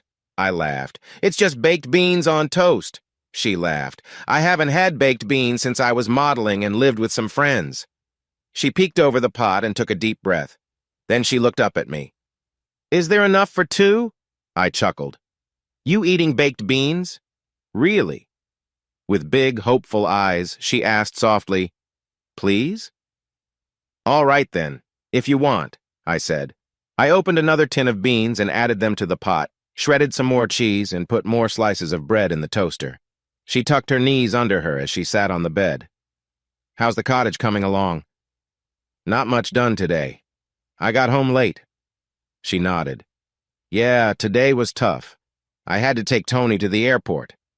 He got called away to a meeting in London. He should have asked Rose to go with him." "Don't start, Eddie. Can you just drop it?" I could see the worry on her face, so I changed the topic. Soon we were sitting across from each other on the bed, and she really enjoyed her food. She ate like she hadn't had anything to eat in a while. After she finished, she asked, "Do you have any wine?" I laughed. "Sorry, but I have beer. I even have a couple of Gordy's home brews." She grimaced at the thought. I opened a beer and she watched carefully. After I took a sip from the bottle, she grabbed it and tilted her head back, taking a big drink. When she handed it back, she quickly covered her mouth to hide a burp. Oh, wow. It's been so long since I had beer. I shook my head and she continued, "I haven't had any since I was with Tony." She snuggled up next to me. "Have you talked to Rose lately?" "You know I haven't. You talk to her every day." "I was hoping you might share your feelings with her. She misses you. When I told her you were back, she looked so happy. She wanted to know where you were living and what you were up to." She probably wants to tell me about her date with Felix. She playfully hit me on the arm. "Come on. I told you that's been over for a long time, and don't tell me you haven't been out with anyone." I shrugged. "I met a few girls in the valleys." She laughed. "Yeah, I've heard stories about those Welsh girls. Claire, I'm not complaining. She has her own life now. We are no longer together. She can do what she wants. Sorry to say it, but you are still married. Legally, maybe, but we haven't been together since she met Tony." "That's just silly. I know she got a little taken with him, and she could have done better, but she didn't do anything really wrong.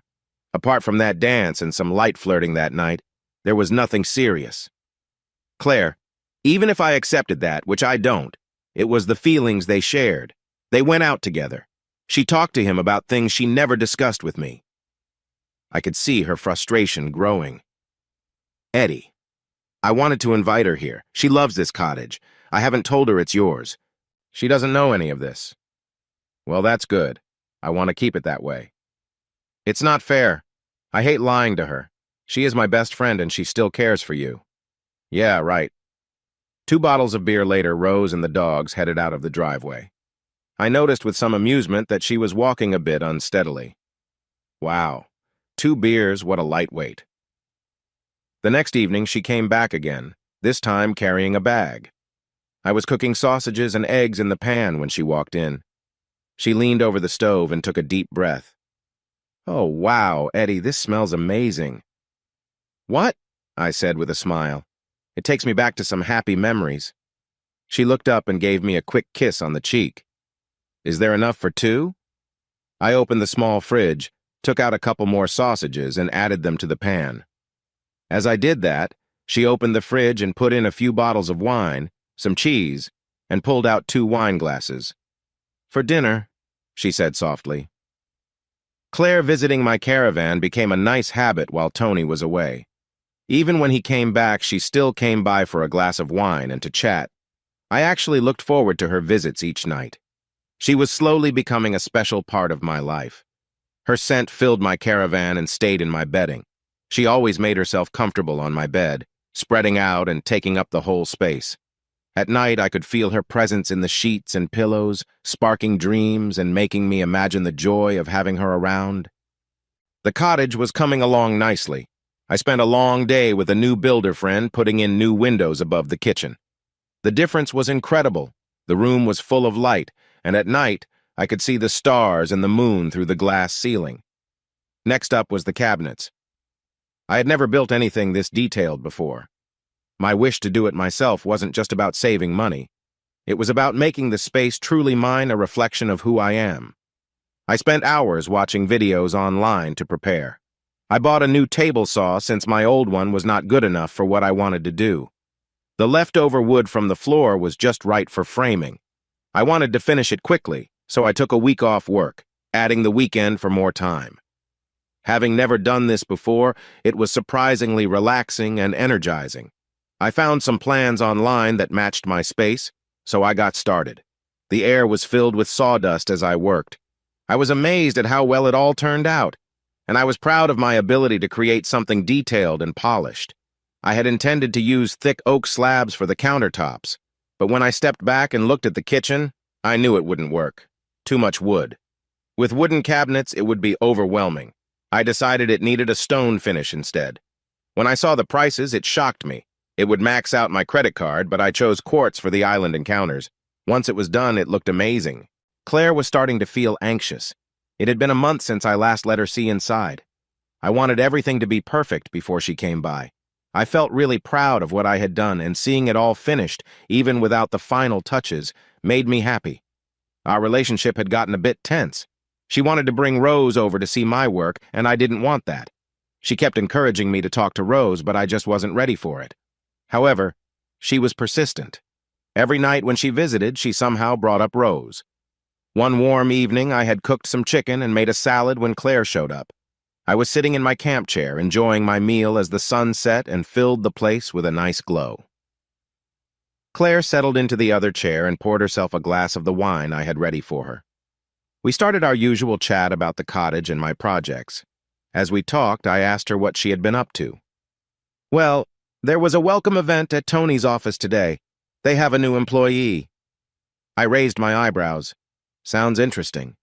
She smiled a little nervously. "Yes, they have a new head of HR." I could tell she was avoiding something. "Just say it, Claire. You clearly want to share something." "It's about Rose." I sighed. "Oh, I see. Well, she should fit in well there. They could travel together. It would save the company money by sharing a hotel room." "Don't be rude. She won't need to travel much." An awkward silence hung between us before she spoke again. "I told her." "Told her what?" I didn't want to hear this, but I knew the answer.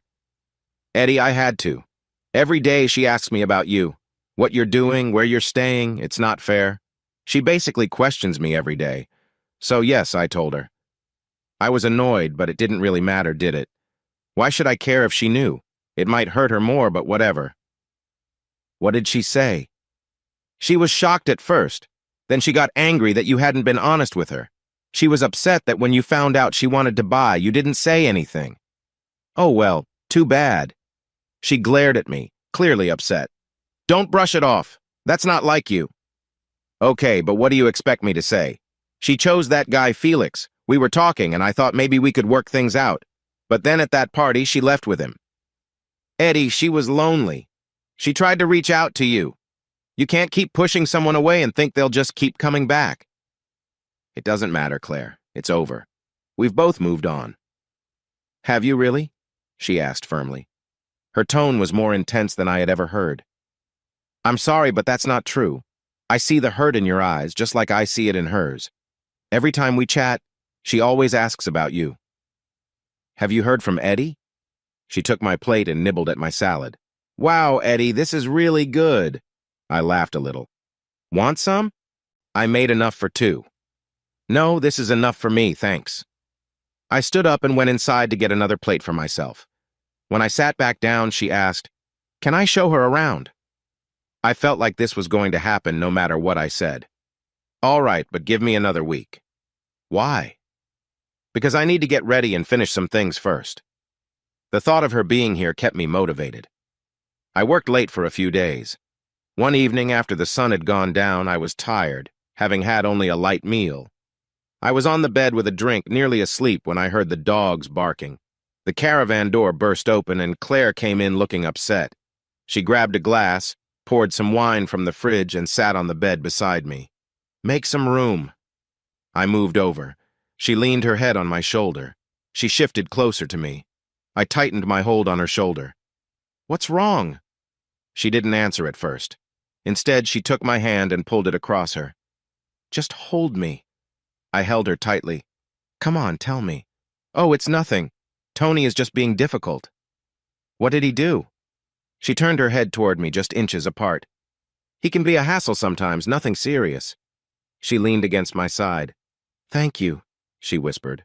I saw tears in her eyes. What did I do? Nothing. You're just always here when I need someone to talk to, and you never judge me. I can be pushy sometimes, I said quietly. I just want to help. Maybe, but you never mean any harm. I know you care.